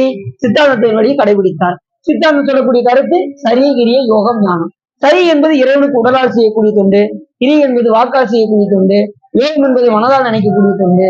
இது மூன்று முற்று பெற்றால் கிடைப்பது ஞானம். புதுசாலாம் வராது. எனக்கு இப்பதாங்க ஞானம் வந்துச்சு அப்படிவாங்கல்ல, அப்படி சொல்லக்கூடாது. ஏன்னா இந்த உலகத்துல எது வந்தாலும் ஒரு காலத்துல ஒண்ணு போயிடும். இந்த உடம்பு வந்துச்சா ஒரு நாள், இந்த உடம்பு வந்துச்சா ஒரு நாள் போயிடும். இந்த உடம்பு இருக்குமா கடைசி வரைக்கும்? என்ன செய்வாங்க? எரிச்சிருவாங்க. இந்த உடம்பு வந்துச்சு ஒரு நாள் போயிடும். இதே மாதிரி இந்த உலகத்துல நீ எந்த பொருள் எடுத்தாலும் சரி, இந்த சேர் ஒரு நாள் இருக்கும், ஒரு நாள். நீங்க சின்ன பிள்ளையில பார்த்த இடம்லாம் இப்ப என்ன ஆயிடுச்சு? நிறைய இடங்கள் என்ன ஆயிடுச்சு? பூரா அழிஞ்சு புதுசு புதுசா கட்டடங்கள் உருவாயிடுச்சா? அந்த பழைய கட்டடங்கள் என்ன ஆச்சு? அதெல்லாம் அழிஞ்சு போச்சு. இது கொஞ்சம் கடந்தோம். அதுக்கப்புறம் அடுத்த தலைமுறை வரும்போது இதை அழிச்சிருவாங்க. இப்படி இந்த உலகத்துல எந்த ஒரு பொருள் தோன்றுகின்றதோ, தோன்றிய பொருள் என்ன ஆயிரும்? ஒரு நாள் மறைந்து. நம்ம சைவ சித்தாந்தம் என்ன சொல்லுதுன்னா, சர்க்காரியவாதம் என்கின்ற ஒன்றை சொல்லுது. இருக்கிற பொருளை அழிக்க முடியாது, இல்லாத ஒரு பொருளை தோற்றுவிக்க முடியாது. இருக்கின்ற பொருளை தான் காரியப்படுத்த முடியும். இப்ப சாமி நமக்கு உடம்பு கொடுத்தாருன்னா எதுல இருந்து கொடுக்குறாரு? இருக்கிற பொருள் இருந்து எடுத்து கொடுக்குறாரு. இருக்கிற பொருள் என்ன பொருள்? மாயா காரியமாகிய இந்த மண்ணுல இருந்துதான் சாமி என்ன செய்யறாரு? இந்த பஞ்சபூதங்கள்ல இருந்துதான் நமக்கு இந்த உடம்ப கொடுக்குறாரு. மாயை என்பது என்னது? இந்த உலகம். பஞ்சபூதங்கள் தான் உலகமா இருக்கு நமக்கு. வானம், நெருப்பு, நிலம், காற்று, நீர் எல்லாம் பஞ்சபூதங்கள் சேர்ந்ததான உலகம். இதைத்தான் சாமி என்ன செய்யறாரு? நமக்கு போட்டு வைக்கிறது. அதுல இருந்து இந்த உடம்பு நமக்கு கொடுக்குறாரு. இந்த உடம்புல எல்லாமே இருக்கு. மண்ணு, மண் இந்த தசையில என்னது? மண்ணுதான் ஆனது இந்த தசையெல்லாம். புரியுதா உங்களுக்கு? மண்ணால் ஆகப்பட்டது இந்த தசை, மண்ணு. நீர் எங்க இருக்கு? உடம்புல. உடம்புல நீர் இது நம்ம வேர்வை. வேர்வையில நீரா போகுது பார்த்தீங்களா? அதுல அது நீர். அது மாதிரி காற்று, நம்ம சுவாசிக்கின்ற காற்று. உஷ்ணம், நெருப்பு. பசிக்குங்க பசிக்குங்க பசிக்குங்க, அடிவயிறு நெருப்பா பசிக்குதுங்க அப்படிங்கிறாங்கல்ல. அங்க என்ன இருக்கு? சாமி என்ன வச்சிருக்காரு? கரெக்டா பொருத்தி வச்சிருக்காரு அக்னிய. கரெக்டா. காலையில பொங்கல் இட்லி சாப்பிட்டியா? ஒரு 3 மணி நேரம் ஆகட்டும் உன்னை பாத்துக்கிறேன் அப்படின்ட்டு அளவும் அடி வேற பத்த வச்சிருக்காரு. 1 மணி அளவு லேட்டு சில பேருக்கு பசிக்க ஆரம்பிச்சிடும். 2 மணி ஆயிடுச்சுன்னா சிலவர் பாத்தீங்கன்னா பசியை பொறுக்க முடியாது. வீட்டுல போய் அவன் கண்டா போட்டா நீ எனத்தையாவது உருட்டிக்கிட்டு இருப்பாங்க. எனத்தையாவது கிடைக்குதா அப்படின்னு பார்த்து நினைச்சுவாங்க. ஒரு அப்பா வந்து படங்களை ஒரு நொறுக்கி வாய்ப்பு போட்டுருவாங்க. ஏதாவது உருட்டிக்கிட்டே இருப்பாங்க. ஏன்னா அங்க உஷ்டத்தை சுவாமி வச்சிருக்காரு. இப்படி எல்லாமே பஞ்சபூதங்களால் ஆனதுதான் இந்த உடம்பு. எந்த உடம்பு அப்ப இருக்கிற பொருளைத்தான் சாமி என்ன செய்யறாரு? நமக்கு காரியப்படுத்தி கொடுக்கின்றார். என்று உள்ள பொருள் என்னதுன்னா 5 பொருள். ஒன்று பதி, இன்னொன்று பசு, இன்னொன்று பாசம். பாசம் என்பது தன்மம், மாயை, ஆணவம் என்கின்ற இந்த 5 பொருள் என்றும் உள்ள பொருள். இதை எப்பயுமே என்ன செய்ய முடியாது? அழிக்க முடியாது. ஆணவத்தை என்ன செய்ய முடியாது? அழிக்க முடியாது. அது என்றும் இல்லை. இந்த உயிர் என்றும் சாமி என்னை நல்லாவே படைச்சிருக்காருங்க அப்படிங்காங்கல்ல சில பேரு. அது கரெக்டா? சிவருமணி இப்படி படைச்சிட்டாரு அப்படிங்காங்கல்ல சில பேரு. உயிரை சாமி இப்படி படைப்பாரா? ஏன் தெரியுமா வைப்பான்? அவர் படைச்சாருன்னா எல்லா உயிரும் நல்லா இருக்கும். அவர் உயிரை படைக்கல. அவர் ஏதோ குடிக்கிறாரு, உடம்பத்தான் படைக்கிறாரே தவிர உயிரை இறைவன் படைக்கல. நல்லா தெரிஞ்சுக்கணும். அவர் படைச்சாருன்னா எல்லா உயிரும் எப்படி இருக்கும்? சந்தோஷம். எந்த பாகுபாடு பார்க்காம, எந்த வேறுபாடும் பார்க்காம எல்லா இடத்துலும் ஒரே போல அன்பு செலுத்தும். இறைவன் உயிரை கொடுத்திருந்தாரான். அவர் பாரபட்சம் பார்க்க மாட்டாரு. நாம என்ன செய்யறோம்? நல்லாத்தான் பழகிட்டு இருப்பாங்க. திடீர்னு அவங்க என்ன ஆகுன்னு தெரியாது. உடனே நம்ம வேற்றுமை பார்க்க ஆரம்பிச்சோம். எதையாவது ஒரு காரணத்தை வச்சு அவங்ககிட்ட இருந்து நாம என்ன செய்யணும்? விலகிடும். அப்படி இருக்கலாமா? இருக்கக்கூடாது. எல்லாமே இறைவன் நமக்கு கொடுத்த கருணை என்று நாம இந்த உலகத்துல நாம வாழ வேண்டுமே தவிர எல்லாம் இறைவன் நமக்காக படைச்சிருக்காரு. அதெல்லாம் நம்ம அனுபவிக்க வேண்டும் என்று நாம் விரும்ப வேண்டும். புரிஞ்சிச்சா? எல்லாமே நமக்காக தான் சாமி கொடுத்திருக்காரு. அனுபவிக்கிறதுக்கு அதை நம்ம நல்லபடியா பயன்படுத்தணும். அது எதுக்காக பயன்படுத்தணும்? வழிபாட்டின் மூலியமாக பயன்படுத்தணும். தண்ணி எதுக்கு பயன்படுத்தணும்? சிவபூஜை பண்றதுக்கு பயன்படுத்தணும். நெருப்பு எதுக்கு பயன்படுத்தணும்? விளக்கு போடுறதுக்கு பயன்படுத்தணும். காற்று எதுக்கு பயன்படுத்தணும்? நல்லா தூபம் காட்டுறதுக்கு பயன்படுத்தணும். இப்படி பஞ்சபூதங்களையும் சாமிக்கு நம்ம என்ன செய்யணும்? சிவபூஜையில அதை கொடுத்து கொடுத்து கொடுத்து கொடுத்து கொடுத்து எல்லாத்தையும் பஞ்சபூதங்களையும் சாமிக்கு நிவேதனமாக கொடுத்து சாமியிடம் இருந்து நாம் உண்மையான அன்பை நாம் பெற வேண்டும். சாமிகிட்ட நீ எல்லாம் என்ன கேட்பீங்க?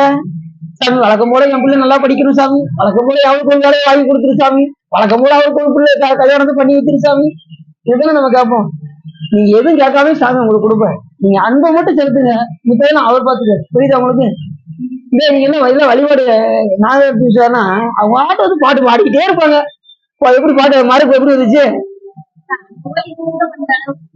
ஆஹ் அங்க உள்ள போறவங்க உள்ள போய் அந்த திறந்தீங்களா கதவு திறக்கும் போது? அப்படியா? மியூசியம் வேற பெரிய சிறப்பு பாருங்க. அது பண்ணவே அந்த ரிசல்ட் கரெக்டா எல்லாம் சாமிக்கிறது. அதான் அவ தொட்டு பூசிட்டா தொட்டதுக்கே எப்படி ரிசல்ட் வந்துருக்கு பாத்தீங்கன்னா, அப்ப பூசிட்டா எந்த நேரமும் எப்படி இருக்கும் பாருங்க. சிவபெருமான நீங்க எந்த அளவுக்கு அன்பு செலுத்துறீங்களோ அந்த அளவுக்கு அவர்கிட்ட இருந்து அருள் பயங்கரமா வரும். நீ ஒரு துளி அன்பு செலுத்துறீங்கன்னா சிவபெருமான் ஏங்கிட்டு இருப்பாரு. தன் மேல இந்த உயிர் அன்பு செலுத்தாதான் நீ ஏங்கிட்டு இருப்பாரு. ஏங்க உயிருக்கு சிவபெருமான் உடனே ஓடி வந்துரு. தத்தையும் கணையா தங்கள் மேல் வைத்த தயாவை 100 1000 கூறிட்டு அத்திரங்கு ஒரு கூறு உங்கள் வைத்தவருக்கு அமருலகு அளிக்கும் என் பெருமை. பெண்கள் மேல் வைக்கின்ற அன்புல அதை 100,000 பிரிச்சு அதுல ஒரு கூறு எடுத்து அன்பு சிவபெருமான் மேல வைத்தாலே சிவபெருமான் என்ன செய்யறான்? அமருலகத்தையே கொடுத்துருவாராம். கேட்டோம்னா கொடுக்க மாட்டாரு, அது வேற விஷயம். எதுவுமே கேட்டாதான் கிடைக்கும். அதே சாமிகிட்ட போய் சொப்பனில சொல்லியிருக்காங்க அமருலகத்தையே சிவபெருமான் கொடுப்பாரு அப்படின்னு சொல்லி சாமிகிட்ட போய் அது வேணும் இது வேணும் கேட்கக்கூடாது. சாமிகிட்ட என்ன கேட்கணும்? அன்பு அன்பு அன்பு தவிர சாமிகிட்ட எதையுமே அன்பு ஒண்ணு இருந்தா எல்லாமே தானா. அப்படி அப்படி 1000 கொண்டது பிரம்மாவுக்கு ஒரு பகல். எத்தனை? 43,20,000 வரும்.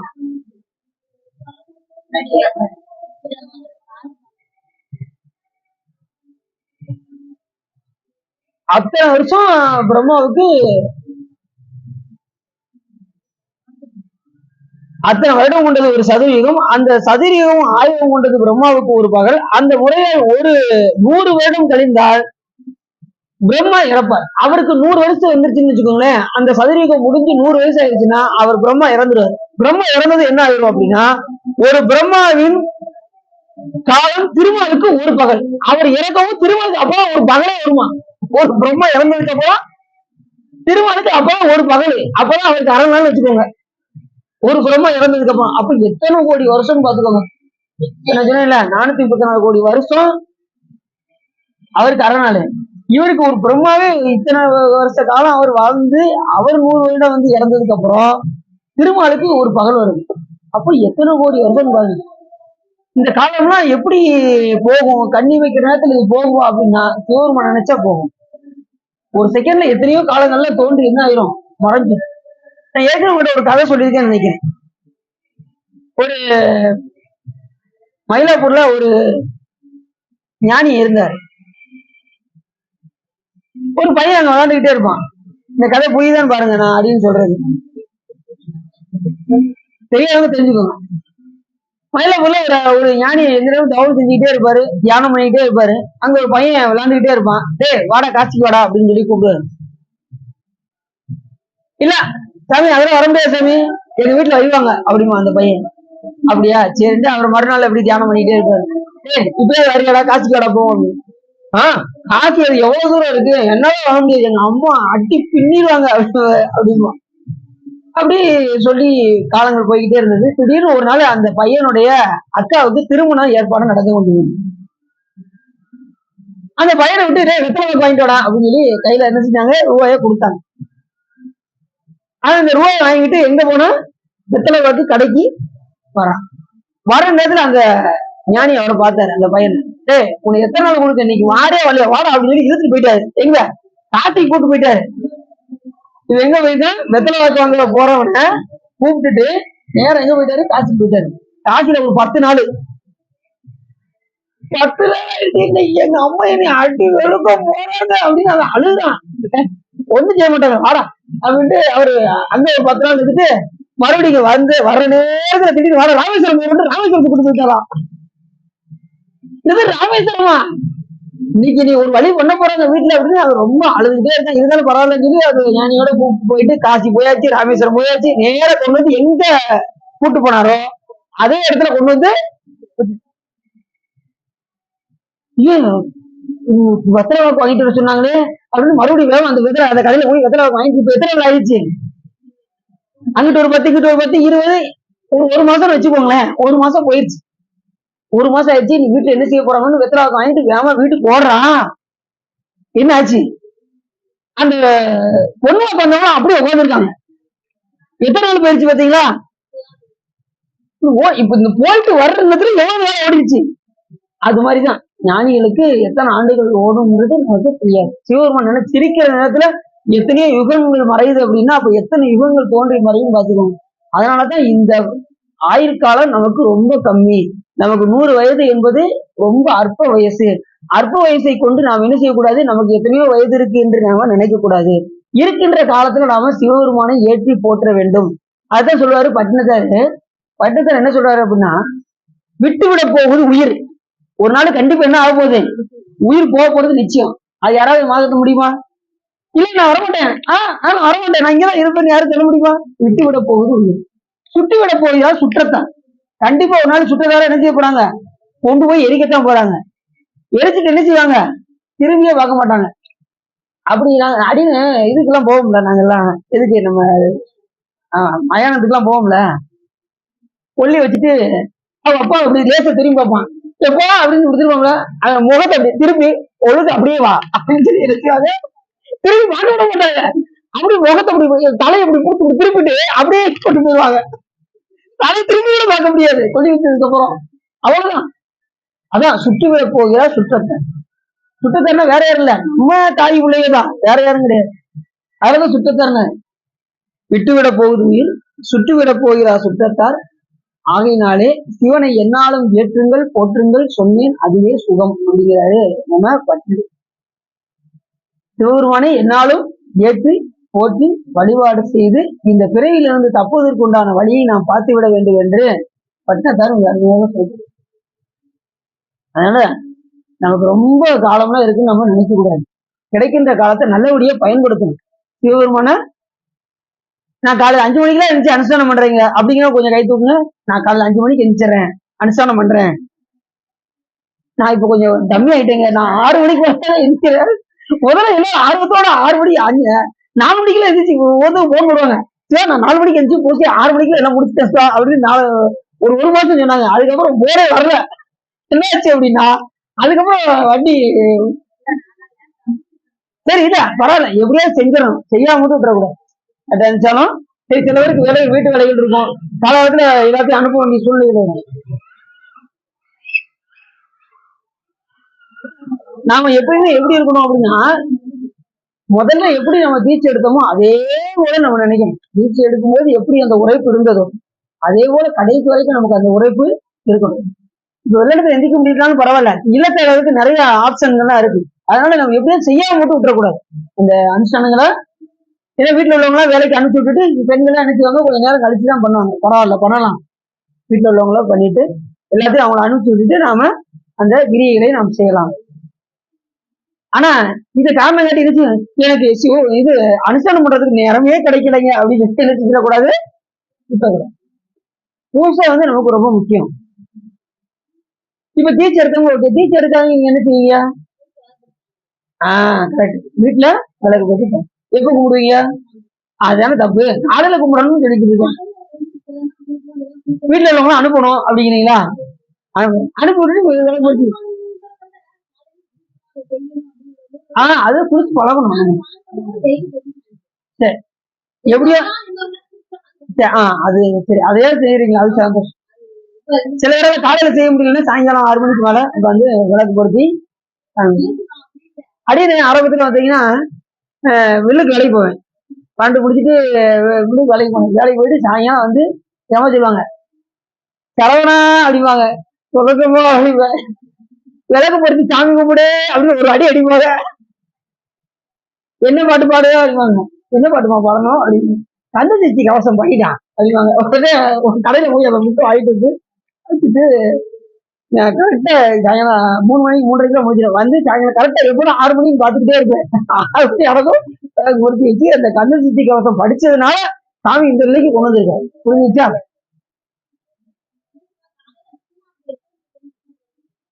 காலையில 4 to 6 எந்திரிச்சா சிறப்பு.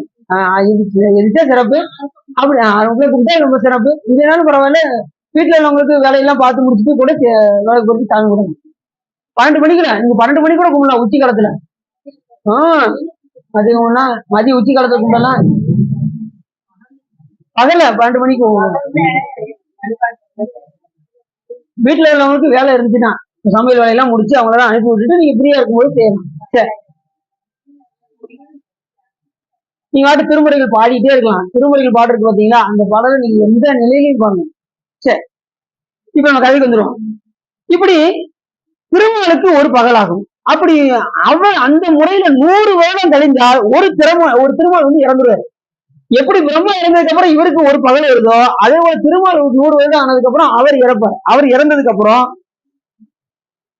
இங்கனம் திருமால் இறக்கும் இறுதி நாளில் ஒரு பிரம்மா இறப்பதாதலால் அங்கனம் இருவரும் இறக்க நேரிடும். அக்காலத்தில் காலத்தை கடந்தவனாகிய இறைவனே அவர்களை ஒடுக்க. இப்ப 2 பேருக்கும் ஊடி காலத்தை யார் கொடுப்பா அப்படின்னா சிவபெருமான் தான் கொடுப்பாரு. இப்ப நான் பெரியவன் 2 பேரும் போனாங்க, பிரம்மா விஷ்ணு. ஆனா அவங்களுடைய இறுதி காலத்தை என்ன செய்ய முடியல, அவங்க மறுபடியும் மீள தோற்றுவிக்க முடியல.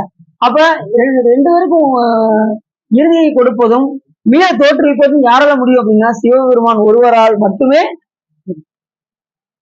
இப்ப நம்ம சிவபெருமான என்ன சொல்றாங்கன்னா சங்காரகாரன் நடிப்பாங்க. சிவபெருமான என்ன சொல்லுவாங்க, சங்காரகாரன். அதாவது ஊழி காலத்துல எல்லா உயிரும் அழித்தல் கடவுள் அழித்தலாம். சிவபெருமான் அழிச்சிருவாருங்க அப்படின்னு பயப்படுறாங்கல்ல. அழித்தல் ஏன் சொல்றாங்க அப்படின்னா ஒரு இப்ப படைத்தல் காத்தல் அழித்தல் அப்படிதானே வரும். அழித்தல் காத்தல் படத்துல வருமா, படைத்தல் காத்தல் அழித்தல். இப்போ ஒரு வீட்டுக்குள்ள போறீங்க, முதல் கதவை இப்படி திறக்கிறீங்க, உள்ள போறீங்க, 2வது கதவை திறந்து மெயின் காலுக்கு போறீங்க, அதுக்கப்புறம் தெரியும் 4வது காலுக்கு போகும்போது ஒரு கிச்சன் இருக்கு, அங்க போய் என்ன செய்றீங்க, சமையல் பண்றீங்க. சமையல் முடிச்சுட்டு முதல் ரூமுக்கு வரணும்னா அப்படியே அங்கிருந்து பாஞ்சு வந்துடுவீங்களா, எங்க விட்டீங்களோ விட்டதுல இருந்து ஒவ்வொரு கதவை. இப்ப வெளியூருக்கே நீங்க போறீங்கன்னு வச்சுக்கோங்களேன், ஒவ்வொரு கதவை பூட்டிட்டு அதே போல படைத்தல் காத்தல் அழித்தல் என்கின்ற இதுல அழித்தல் செய்யக்கூடிய சிவபெருமான் தான் என்ன செய்ய முடியும், காக்க முடியும். அழித்தல் செய்யக்கூடிய பிரம்மா காத்தல் யாருக்கு, படைக்கிறது யார் செய்ய முடியும், சிவபெருமான் தான் செய்ய முடியும். புரியுதா? அதனாலதான் சிவபெருமான சங்காரகாரன் நம்ம சொல்றோம். அழித்தல் தொழில் செய்யக்கூடிய சிவபெருமான் தான் காத்தல் தொழில் செய்யக்கூடிய பிரம்மா விஷ்ணுவையும் படைத்தல் தொழில் செய்யக்கூடிய பிரம்மாவையும் எல்லா விதமான பிறப்பு இறப்பு எல்லாத்துக்கும் உட்படுத்த முடியும். வேற யாராலையும் உட்படுத்த முடியாது. அதனாலதான் சிவபெருமான சங்கார காரணன் என்று சொல்கின்றார். சங்கரன், சங்கரன் சிவபெருமானுக்கு ரொம்ப உகந்த பேரு. தாயும் நீயே தந்தையும் நீயே சங்கரனே அடியேன் ஆயும் நின்பார் அன்பு செய்வார் ஆதரிக்கின்றது உள்ளம். யார் வரா, ஞானசம்பந்தர் வர. தாயும் நீயே தந்தையும் நீயே சங்கரனே அடி. சங்கரன்ங்கிறது என்னன்னா சிவபெருமான் சுகத்தை செய்வோம்னு அர்த்தம். சங்கரன், சங் என்றால் சுகம், கரன் என்றால் அதை கொடுப்பவன் அர்த்தம். சுகத்தை கொடுப்பவன் சங்கரன். கரன்னா என்ன அர்த்தம், இந்த கரத்தால கொடுங்க அப்படிங்கிறாங்கல்ல, கரன்னா கொடுப்பவன், சங்கன்னா சுகத்தை கொடுப்பவன். சங்க. அதனாலதான் அந்த காலத்துல எல்லாம் சாமியை போட்டு பாடும் போதெல்லாம் என்ன செய்வாங்க அப்படின்னா எல்லாரும் உட்கார்ந்து அந்த அந்த காலத்துல இந்த கிராமங்கள்ல எல்லாம் பாத்தீங்கன்னா ஒரு செட்டு மாதிரி போட்டுப்பாங்க, போட்டு எல்லா பேரும் அங்க வந்து உட்கார்ந்து பாடுவாங்க. பாடி ரவுண்டா உட்காந்துக்கிட்டு சங்கர சங்கர சம்போ இவ சங்கர சங்கர சங்கர சம்போ சங்கர சங்கர சம்போ. எப்படி பாட்டு, சங்கரன் அப்படின்னு என்ன அர்த்தம், அவன் சுகத்தை செய்வோம்னு பாடுறாங்க பாத்தீங்களா. அப்படி அந்த கிராமங்கள்லாம் அப்படிலாம் உட்காந்து பாடி எல்லாரும் நலம் பெற்றார்கள். அதனால சங்கரன்கிற ஒரு பேர் வந்து, அதனாலதான் சலமிலன் சங்கரன் சார்ந்தவருக்கு அல்லால் நலமிலன் நாள்தோறும் நல்குவான் நலன் குலமிலர் ஆகினும் குலத்திற்கு ஏற்பதோர் நலமிக கொடுப்பது நமக்கு. நலமிக கொடுப்பது சார்ந்தவருக்கு அல்லால் நலமிலன். அதுக்காக நலத்தை செய்ய மாட்டானா இல்ல, அவர் நலத்தை செய்வாரு. ஆனா எப்படி உள்ள அண்மையில உள்ளவங்களுக்கு நலத்தை செய்வாரு, தள்ளி உள்ளவங்களுக்கு பொறுத்திருந்து அவங்களை பக்குவப்படுத்தி என்ன செய்வாரு, அவர்களை ஆட்கொள்வார். ரொம்ப பக்கத்துல தீட்சை எடுத்தவங்க ரொம்ப சாமி பக்கத்துல போயிட்டாங்கன்னு அர்த்தம். தீட்சை எடுத்தவங்கலாம் சிவனுக்கு ரொம்ப அண்மையில இருக்காங்கன்னு அர்த்தம். அவங்கள உடனே சாமி நினைச்சுவாரு, ஒரு தட்டை தட்டி அப்படி கூட்டுக்குவாரு. அப்பாட இப்பதான் கொஞ்சம் ரிலாக்ஸா இருக்கு அப்படிங்கிற மாதிரி. இவர் வந்து தீட்சை வந்து ரொம்ப அவசியம், முக்கியம். தீட்சை இல்லாம எதுவுமே கிடையாது. குரு இல்லாம திருவருளை அடையவே முடியாது. இது சிவபெருமானே நமக்கு சொல்லுங்க. சரி, அப்படி காலம் கடந்த ஆகிய சிவபெருமான் என்ன செய்வாரு, அவர்கள் சரீரத்தை தன் தோள்கள் தாங்கி அவர்கள் நடனம் செய்திருவார். அப்படி ரெண்டு பேரையும் ஒடுக்கி சாமி என்ன செய்வாரு, அவர்களுக்கு இறை காலத்தை கொடுத்து அவங்க சாமி என்ன செய்வாரோ நடனம் ஆடுவாங்க. இப்ப நமக்கு எப்படி அங்க சுடுகாட்டுல சாமி நடனம் ஆடுறாரோ அதே மாதிரி இவர்களை ஒடுக்கி சிவபெருமான் என்ன செய்வாரா நடனம். அவங்க ஒடுக்கி சாமி என்ன பண்ணுவாங்க, மண்டையோட அணிஞ்சு விடுவார். திருமணம் விஷ்ணுவும் சிவபெருமானுக்கு மண்டையோடாக.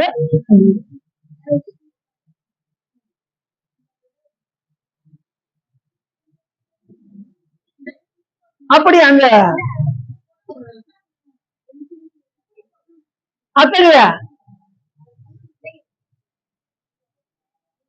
அப்படி நடனம் புரியக்கூடிய இடம் தான். அப்படி திருமாலுக்கும் பிரம்மாவுக்கும் நடனம் புரியக்கூடிய இடம் என்ன பேருனா காயோகரணம் என்று பெயர். இன்னைக்கு படம் நம்ம பார்க்கக்கூடிய படம் என்ன பேரு, காயோகரணம். இந்த காயோகரணம் என்கின்ற பெயரை இங்க சிவபெருமான் நடனம் புரிகின்றதனால் இந்த இடத்துக்கு அந்த பெயர் உண்டாகியது. இது எங்க இருக்கு அப்படின்னா காஞ்சி மாநகரத்துல இந்த தலம் இருக்கு, காயோரோகணம். அத்தலத்தை அடைந்தவர்கள் இம்மை மறுமை வீடு இந்த மூன்றையும் அடைவார்கள். அந்த தலத்துல போய் யாரு வழிபாடு செய்கின்றார்களோ அவர்களுக்கு இம்மை மறுமை இப்ப என்ன நடக்கணுமோ அது நல்லபடியா நடக்கும். மறுமையிலும் இம்மை மறுமை எல்லா விதமான நலன்களும் அவர்களுக்கு கிடைக்கும். வீடு என்பது முக்தி, கடைசி முக்தியும் அவர்களுக்கு கிடைக்கும். அங்க போய் வழிபாடு செய்கிறார். எங்க காஞ்சி மாநகரத்தில் போய் சென்று ஆயிரகணம் என்கின்ற தளத்தில் போய் தரிசனம் செய்தால் இந்த மூன்று விதமான இம்மை மறுமை வீடு வேறு மூன்றையும் நமக்கு கிடைக்கும். அத்தலத்தில் லட்சுமி இறைவனை வில்வத்தால் வழிபட்டு திருமாலை தனக்கு கணவனாக பெற்றார். லட்சுமி இந்த தலத்துல கணவனா பெற்றது.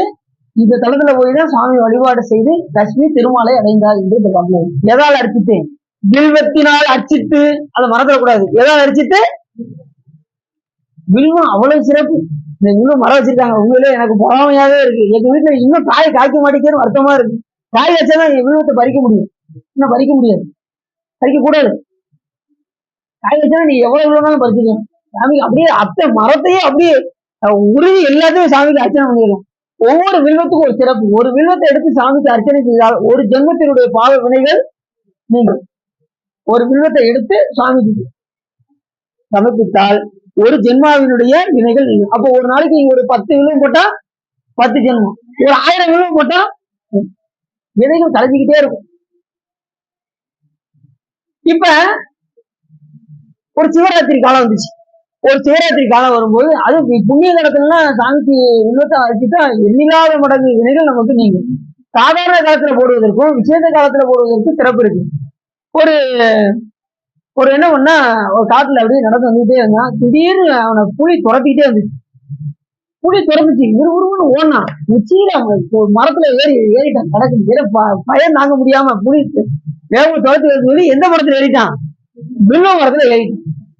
ஏறி உச்சியில நிக்க இந்த புலி விட மாட்டேங்கி. நீ கீழே இறங்கி வராம உன்னை சாப்பிடாம போக மாட்டேன்னு கீழே நிக்கி. இப்படி எட்டி பார்ப்பான். அது இப்படி மேல பாத்துக்கிட்டே இருந்தது. அவன் இப்படி கீழே பாத்துட்டே இருந்தான்.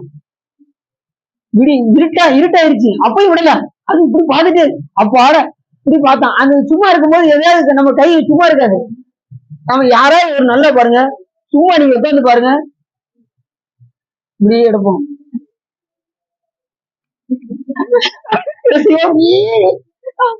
திடீர்னு தண்ணி குடிப்போம். அப்ப இப்படி எடுத்து இப்படி வைப்போம். சும்மாவே இருக்காது இந்த ஒரு. அப்ப என்ன செய்வோம், சேர போட்டு இப்படி ஆட்டுறது. என்ன செய்வோம், சட்டையை சிலவர் பார்த்தீங்கன்னா சட்டையை பிச்சுருவாங்க. அப்படியே பக்கத்துல ஏதாவது தாள் எடுத்தா போதும், தாள் எடுத்து பிச்சுக்கிட்டே இருப்பாங்க. சிலர் எது கிடைக்குது பக்கத்துல ஏதாவது ஒரு வேலை செஞ்சுக்கிட்டே இருக்கும். அப்படின்னு இதே மாதிரி அவன் என்ன செஞ்சா, அந்த உச்சியில அந்த வில்வத்தை ஒண்ணா இலைய பறிச்சு கீழே போட்டுக்கிட்டே இருந்தான். கீழே போட்டா அங்க ஒரு சிவலிங்கம் இருக்கு. காலம் என்ன காலம், சிவராத்திரி காலம். அந்த நேரத்துல எது துரத்துச்சு, இந்த புலி துரத்துச்சு. இந்த மரத்து மேல ஏறினா அந்த ஒவ்வொரு இலையாக பறிச்சு போட்டா கீழே சிவலிங்கத்துல வந்து. சரிட்டு கொஞ்ச நேரம் கழிச்சு ஒரு 12 மணி ஆச்சு. அப்படி எட்டி பார்த்தான். அது அப்பயும் அப்படியேதான் நிக்கி. புலி விடவே மாட்டேங்கி. இன்னைக்கு நான் உலக மாட்டேன்டா அப்படின்னு அது விடும். விடிய உறங்கவே இல்லை, விடுஞ்சிருச்சு. அப்ப இவன் ஒவ்வொரு இலையா கிட்டத்தட்ட விழுவதையும் பாதி எழுதிட்டான். விடிய காலி பண்ணிட்டான். கடைசி பார்த்தா அந்த புலி யமன் தான் புலியாக வந்தது. அப்படியே ஓடி போய் யமன் சாமிகிட்ட போயிட்டான். உடனே வில்வத்தினால் அர்ச்சித்ததுனால அவன் சாமி எண்ணில்லாத மடங்கு புண்ணியத்தை சாமி கைலாயத்துக்கு கூட்டு போயிட்டார். யாரும் அந்த விடிய விடிய அர்ச்சனை பண்ணதுதான் வில்வத்தினால் அர்ச்சனை செய்து அந்த அவனை கொண்டு போய் சேர்த்தார். அப்புறம் வந்து பாத்தீங்கன்னா ஒரு நீர் குடு எடுத்துட்டு ஒரு வேலை வந்து கொண்டிருக்கு. அப்பொழுது ஒரு பெண்மண் வந்து அங்க தண்ணி குடிக்க வந்தது. குடிக்க வந்ததும் அம்பு எழுத போனா பாருங்க, வேடனே நீ நில்லு, நான் என்னுடைய கன்றுகள் எல்லாம் போய் பார்த்துட்டு வரேன், என்னை வந்து நீ கொன்றாத, என்னுடைய கன்றுகள் எல்லாம் நான் போய் பார்த்துட்டு வந்துடுறேன் அப்படின்னு அந்த வேடு வந்து விட்டுட்டான். உடனே அந்த பெண்மான் போய் அதுக்கப்புறம் 2வது ஒரு மான் வந்துச்சு பெண்மான், அதை எழுத போனான். இந்த மாதிரி நான் போயிட்டு வந்துடுறேன் அப்படின்னு சொல்லி அதுவும் போயிடுச்சு. 3வது வந்துச்சு, 3வது ஒரு பெண்மான் வந்துச்சு, 3ஐயும் விட்டுட்டான். இப்ப இந்த நேரத்துல இவன் வர்ற நேரத்துல வெயிட் பண்ணிட்டு இருந்தான் பாருங்க. அந்த நேரத்துல வில்வ மரத்துல ஏறி உட்கார்ந்துருந்து வரட்டும் அப்படின்னு சொல்லி உட்கார்ந்துருந்து அந்த நேரத்துல வில்வத்தை அந்த கையில ஒரு நீர் கூட வச்சிருந்தான்னு சொன்ன பாத்தீங்களா, இந்த நீர் சிந்த இந்த வில்வத்தை பறிச்சு போட, இந்த நீர் சிந்த எப்படி நீரும் வில்வமும் சேர்ந்து அடிச்சுட்டு அங்க கீழே சிவனியும். ஆனா அடிச்சிட்டதுனால அவனுக்கு ஞானம் வந்துருச்சு. அந்த வேடுவனுக்கு ஞானம் வந்து இப்ப என்ன ஆயிடுச்சு அப்படின்னா, அந்த 3 பெண்மான்களோட ஒரு ஆண்மானும் சேர்ந்து அப்படியே வந்தது. எங்களை நீ கொண்டுக்கோ, என் குடும்பத்தோட என்னை கொண்டு அப்படின்னு சொல்லி வந்துச்சான். இவனுக்கு ஞானம் வந்ததுனால அத்தனை பேரையும் ஞானம் வந்தவங்க யாரையும் கொல்லணும்னு நினைப்பாங்களா? சிவபெருமானை வழிபாடு செய்தவர்கள் யாரையும் கொல்லணும்னு நினைப்பாங்களா? சில பேர் ருத்ராட்சம் போட்டுட்டு நிற்கிறாங்க, அந்த கடைக்கு போய் சாப்பிட்டுட்டு இருக்காங்க. எந்த கடைக்கு? அசைவ கடையில போய் சாப்பிட்டுட்டு. அது குற்றமா குற்றம் இல்லையா? சிவா ஒரு ஆள் நம்மகிட்ட வந்து சிவா சொல்லுங்க அப்படின்னு, நான் அது சாப்பிடலாம்னு நினைக்கிறேன், அதனால இதை நான் கழட்டி வச்சிடறேன் அப்படின்னா, நீங்க போறதே எனக்கு கொஞ்சம் பயமா தான் இருக்கு, ஒண்ணு அதை விட்டுட்டு போடுங்க அப்படின்னு. விட்டுட்டு போட்டா ரொம்ப சிறப்பு, விடாம போட்டா தவறு. அதனால அதை போட்டு கழட்டுறது அதெல்லாம் வேண்டாம். நான் அடியை வந்து வாங்கி வச்சுக்கிட்டு நீங்க நிப்பாட்டிட்டு வாங்க, உங்களுக்கு போடணும்னு ஆசை இருந்தா நீங்க நிப்பாட்டிட்டு வந்து என்கிட்ட வாங்கிக்கோங்க அப்படின்னு. அவர் என்ன பண்ணாரு, கொஞ்ச நாள் ஆச்சு, அவரால் விட முடியல. கொஞ்சம் கொஞ்சமா நான் அடி சொன்னேன், நீங்க விடணும்னா கொஞ்சம் கொஞ்சமா நிப்பாட்டுங்க, கண்டிப்பா அதுல இருந்து நீங்கிடுவீங்க அப்படின்னு. அதுபடியே கொஞ்சம் கொஞ்சமா விட்டு கடைசி சுத்தம் நீங்கினதுக்கு அப்புறம் வந்து கேட்டாரு, உங்களை நம்பலாமா அப்படின்னு, நீ எங்க வீட்டுல வந்து கேட்டு பாத்துக்கோங்க அப்படின்னு. அதுக்கப்புறம் கொடுத்ததுக்கு அப்புறம் ஒரு நாள் வீட்டுல போய் என்ன பையன் ரொம்ப திருந்திட்டான் போல தெரியுது அப்படின்னு, உண்மையிலேயே திருந்திட்டான் சுவா அப்படின்னாங்க. ரொம்ப சந்தோஷமா போயிடுச்சு. ஏன்னா அவனை சாமி வந்து பக்குவப்படுத்திருக்காரு. சிலர் வந்து போட்டுக்கிட்டு என்ன செய்யறாங்க, அசைவ கடையில போய் வாங்க செய்ய அதுல ஒரு போட்டு ரொம்ப உழந்துகிட்டு இருக்காங்க. அதெல்லாம் ரொம்ப தப்பு. புரிஞ்சுதாங்க? வாங்கி கொடுங்க, அவங்க அனுப்பவே கூடாது. ரிசார்ஜ் போனோம்னா அவங்க அனுப்பவே கூடாது. அவங்க இன்னும் அதை கம்ப்ளீட்டா முடிச்சுட்டு தான் நம்ம ருத்ராஜுமே போடணும்.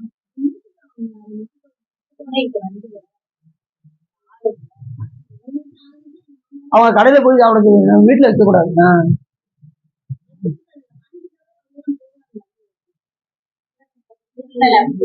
அப்படி அமைதுங்க.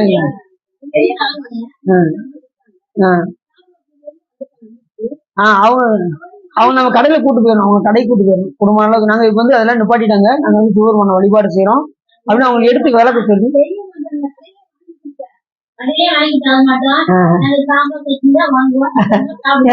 இட்லி சாம்பார் சாப்பிடுங்க குடும்ப அளவுக்கு.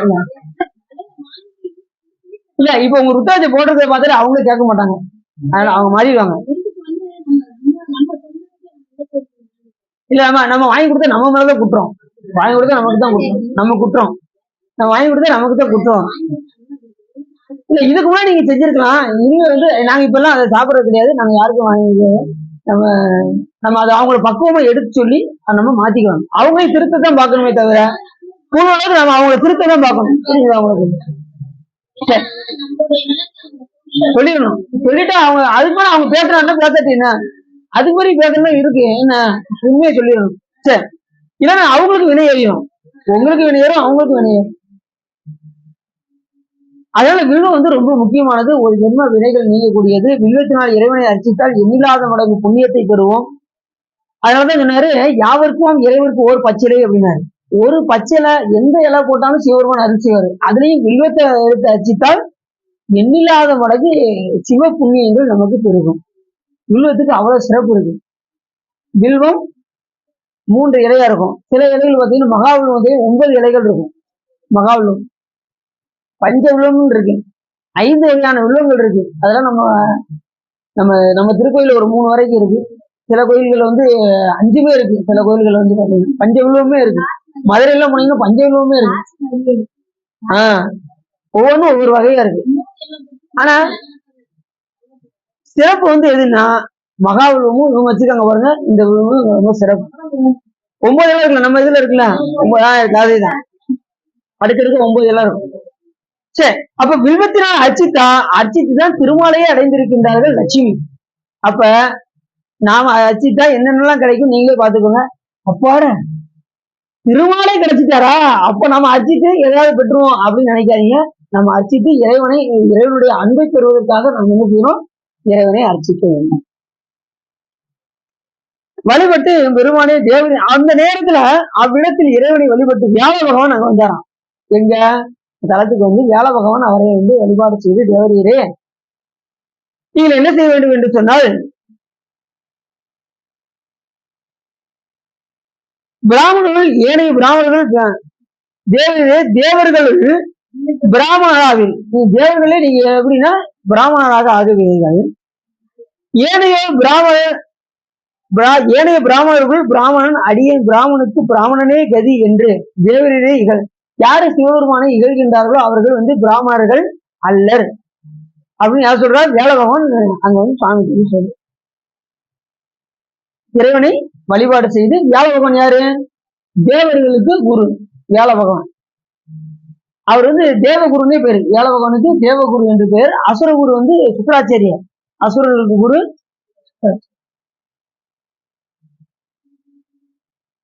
தனது கோயிலுமாகிய தேவர்களை விட்டு தெய்வங்களை வணங்குவதற்கு பிராமணர்கள் இப்பழம்பொருள் இரண்டும் பயன்படா. சில பேர் வந்து வேறு தெய்வங்கள் எல்லாம் போய் வழிபாடு செய்யறாங்கல்ல. பிராமணர்கள்ல சிவபெருமானை பூஜிக்கின்றவர்கள் திடீர்னு வேற தெய்வத்தெல்லாம் போய் வழிபாடு பண்றாங்கன்னா அவங்க வந்து பலன் தராதான். சிவபெருமானை தவிர கனவிலும் பிற தெய்வம் நினையாது என்கின்ற நிலையில மாணிக்காச பெருமான் எப்படி சொல்றாரோ அதுக்கு தகுந்த மாதிரி நம்ம என்ன செய்யணும், கடவுளை கூட பிற தெய்வம் நினைப்பு வந்துடக்கூடாது. ஏன்னா கடவுள் என்கின்ற சொல் சிவபெருமான் ஒருவரைத்தான் சாருமே தவிர மற்ற யாரையும் சாராது. அதனால நம்ம தூங்கினா கூட கனவுல யார் வரணும், சிவபெருமான் தான். ஏனைய தெய்வங்கள் வரக்கூடாது. அந்த அளவுக்கு நம்ம சிவபெருமான் மேல ஒன்றணும். நம்ம எதை அதிகமா ஆழ்ந்து சிந்திக்கிறோமோ அதுதான் நம்மளுடைய கனவுல வரும். அப்ப ஆழ்ந்து நமக்கு கனவுல வரணும்னா நம்ம என்ன செய்யணும், ஆழ்ந்து சிவபெருமானை சிந்திக்கணும். புரியுதா உங்களுக்கு? எதிரும் நமச்சிவாயம் நமச்சிவாயம் நமச்சிவாயம் நமச்சிவாயம் நமச்சிவாயம் நமச்சிவாயம் நமச்சிவாயம் சொல்லிக்கிட்டே இருக்கணும். நின்றாலும் நடந்தாலும் கிடந்தாலும் துயின்றாலும் விழித்தாலும் இவைத்தாலும் அன்றாடும் மலர்பாதமாகிய சிவபெருமானுடைய திருவடியை நினைந்து நினைந்து நமச்சிவாய் நமச்சிவாயம் சொல்லிக்கிட்டே இருக்கும். இப்பிறவி தப்பிடில் எப்பிறவி வாய்க்கும் சொல்லுங்க பார்ப்போம். இந்த பிறவி விட்டாச்சுன்னா அடுத்த பிறவி மறுபடியும் வரணும்னு நினைக்கிறீங்களா? வேண்டாம்ல, பிறவி இன்னும் வேணுமா?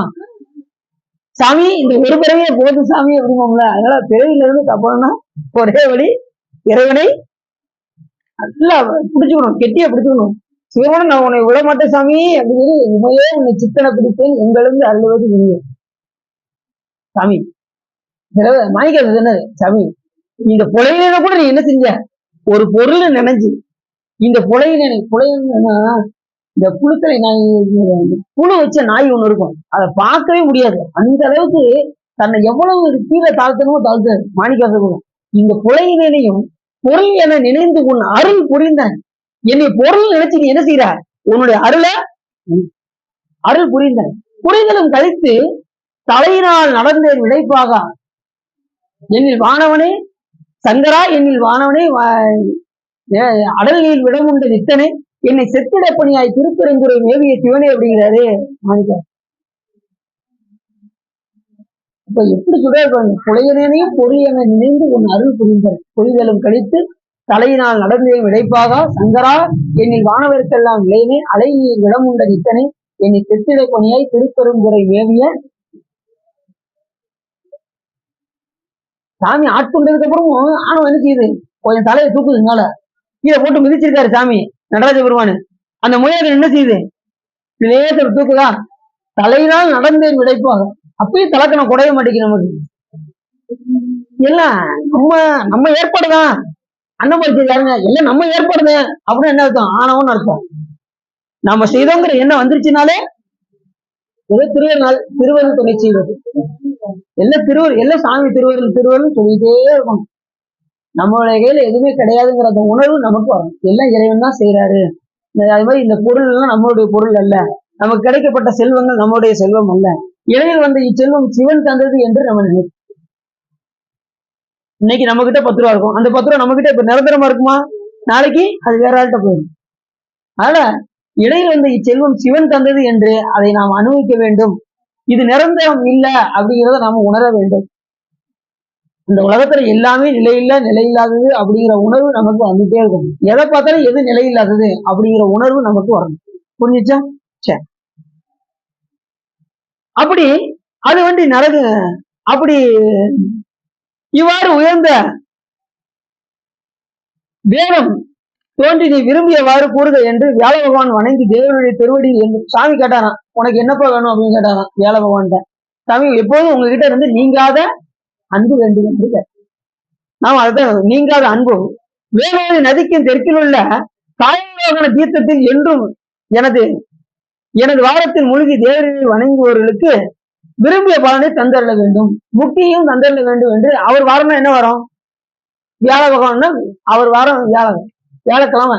யாரு அங்க போய் அந்த தீர்த்தத்தில் நீராடுகின்றார்களோ அவர்களுக்கு இம்மை மறுமை பலன்களை தர வேண்டும் என்று வியாழ பகவான் கேட்கிறாரு. எந்த தளத்துல? இந்த காயோரகனை என்கின்ற தளத்தில் போய் மூழ்கி நீர் தீர்த்தத்தில் போய் எனது வாரத்தில் அப்படின்னா அவருடைய வாரம் வியாழ வாரத்துல மூழ்கி வணங்குவவர்களுக்கு விரும்பிய பயன்களை தந்து முக்தியும் அளித்து அம்மையாரோடு இங்கு எழுந்தருளி தேவர்கள் எழுந்தருள வேண்டும். இந்த தளத்தில் நீங்க எப்பயுமே அம்மையாரோடு எழுந்தருள வேண்டும் என்று வியாழ பகவான் கேட்டார். கேட்டது சாமி என்ன பண்ணாரா? சிவபெருமான் வரங்களை கொடுத்து குருவாகும் தன்மையும் அளிக்கின்றோம் என்று. அதுக்கப்புறம் தான் வியாழ பகவானுக்கு குருவாகிற தன்மையை இந்த கோயில்ல வந்து வழிபாடு செஞ்சதுக்கு அப்புறம் தான் வியாழ பகவான் குருவாகவே ஆகின்றார். அது வரைக்கும் அவர் குரு கிடையாது. அப்ப சாதாரண ஆளாதான் இருந்திருக்காரு. அப்ப வந்து இந்த தளத்துல வந்து அவர் வழிபாடு செய்ததனால் சிவபெருமான் அவர்கள் குருவாகும் தன்மையை அளித்து சிவலிங்கத்தில் மறைந்தார். உடனே சாமி என்ன செஞ்சாரு? அந்த சிவலிங்கத்தில் போய் மறைந்தார். யமன் அவ்விடத்தை அடைந்து பூசிக்க இறைவன் தோன்றி தென்திசைக்கு தலைவனாக செய்தல். உடனே யமன் வந்து என்ன செஞ்சாரோ அவ்விடத்தில் போய் பூசிச்சானா சிவபெருமான. எங்க? இந்த கயரோன தளத்துல யமுனும் அந்த இடத்துல எப்படி வியாழகவன் வந்து பூசித்தாரோ அதே மாதிரி யமுனும் போய் அந்த தளத்துல போய் அந்த சிவலிங்கத்தை போய் பூசிக்க உடனே சாமி என்ன பண்ணாரா?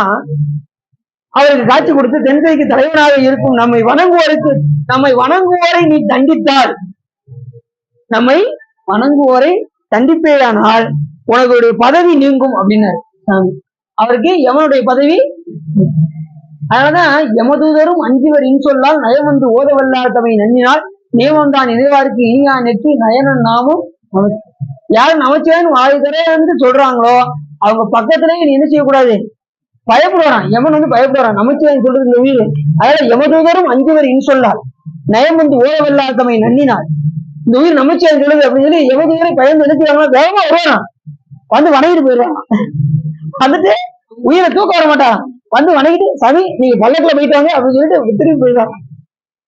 நமச்சிவாயத்தை யார் சொல்றாங்களோ அவர்களை பல்லக்கில் வைத்து சிவகணங்கள் நம்மை அழைத்து செல்லும். அப்படி அல்லாதவர்களை யமகணங்கள் வந்து அழைத்து செல்வார்கள். நாம யமலோகத்துக்கு போகணுமா சிவலோகத்துக்கு போகணுமான்னு நாம தான் முடிவு பண்ணி. நாம எங்க போகணும்? சிவலோகத்துக்கு. யமகணங்களுடைய தண்டனை ரொம்ப பயங்கரமா இருக்கும்.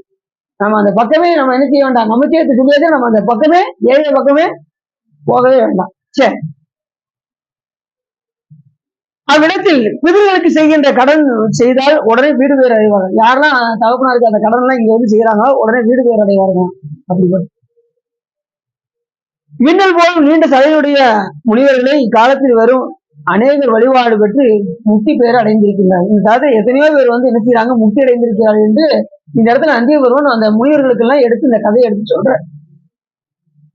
ஆகையால் அந்த பெருமையை யாவரும் சொல்ல வல்லவர்கள் என்று இந்த கதை நமக்கு முடியுது. நல்லா தெரியுதா உங்களுக்கு? இப்ப திருமால் பிரம்மா விஷ்ணு எல்லாம் சொல்லி அவங்க லட்சுமி வந்து இந்த தளத்துல வந்து வழிபாடு வில்வத்துல அடிச்சுட்டு திருமாலையை பெற்ற ஒரு சிறப்பை சொல்லி, அடுத்து வியாழ பகவான் வணங்குவதை சொல்லி, அப்புறம் யமதேவன் வணங்குவதை சொல்லி இத்தனையும் சொல்லி இந்த கதையை முடிக்கிறார். அப்படிப்பட்ட ஒரு சிறப்பான தலம் இந்த காயோரகணம் என்கின்ற தலம். நீங்க பூஜித்து பேறு பெற்றவர்கள் எத்தனையோ பேர் பூஜித்து பேறு பெற்றிருக்கின்றார்கள். அதனால நீங்களும் போய் சென்று வழிபாடு செய்யுங்கள் என்று அந்த முனிவர்களுக்கு நந்திய பெருமான் எடுத்து உபதேசம் செய்கின்றார் என்று இந்த கதை நமக்கு முடியும். முடிச்சிடலாமா? எல்லாரும் உள்ளம் நிறைந்து உலகை சிறந்து இந்த காஞ்சிபுராணத்தை நீங்க கேட்டதினால் உங்களுடைய வல்வினை கரைந்து திருவள்ளுவர் உரையும் என்று சொல்லி திருப்புகழ் பாடி அடியின் உரையை நிறைவு செய்கிறேன்.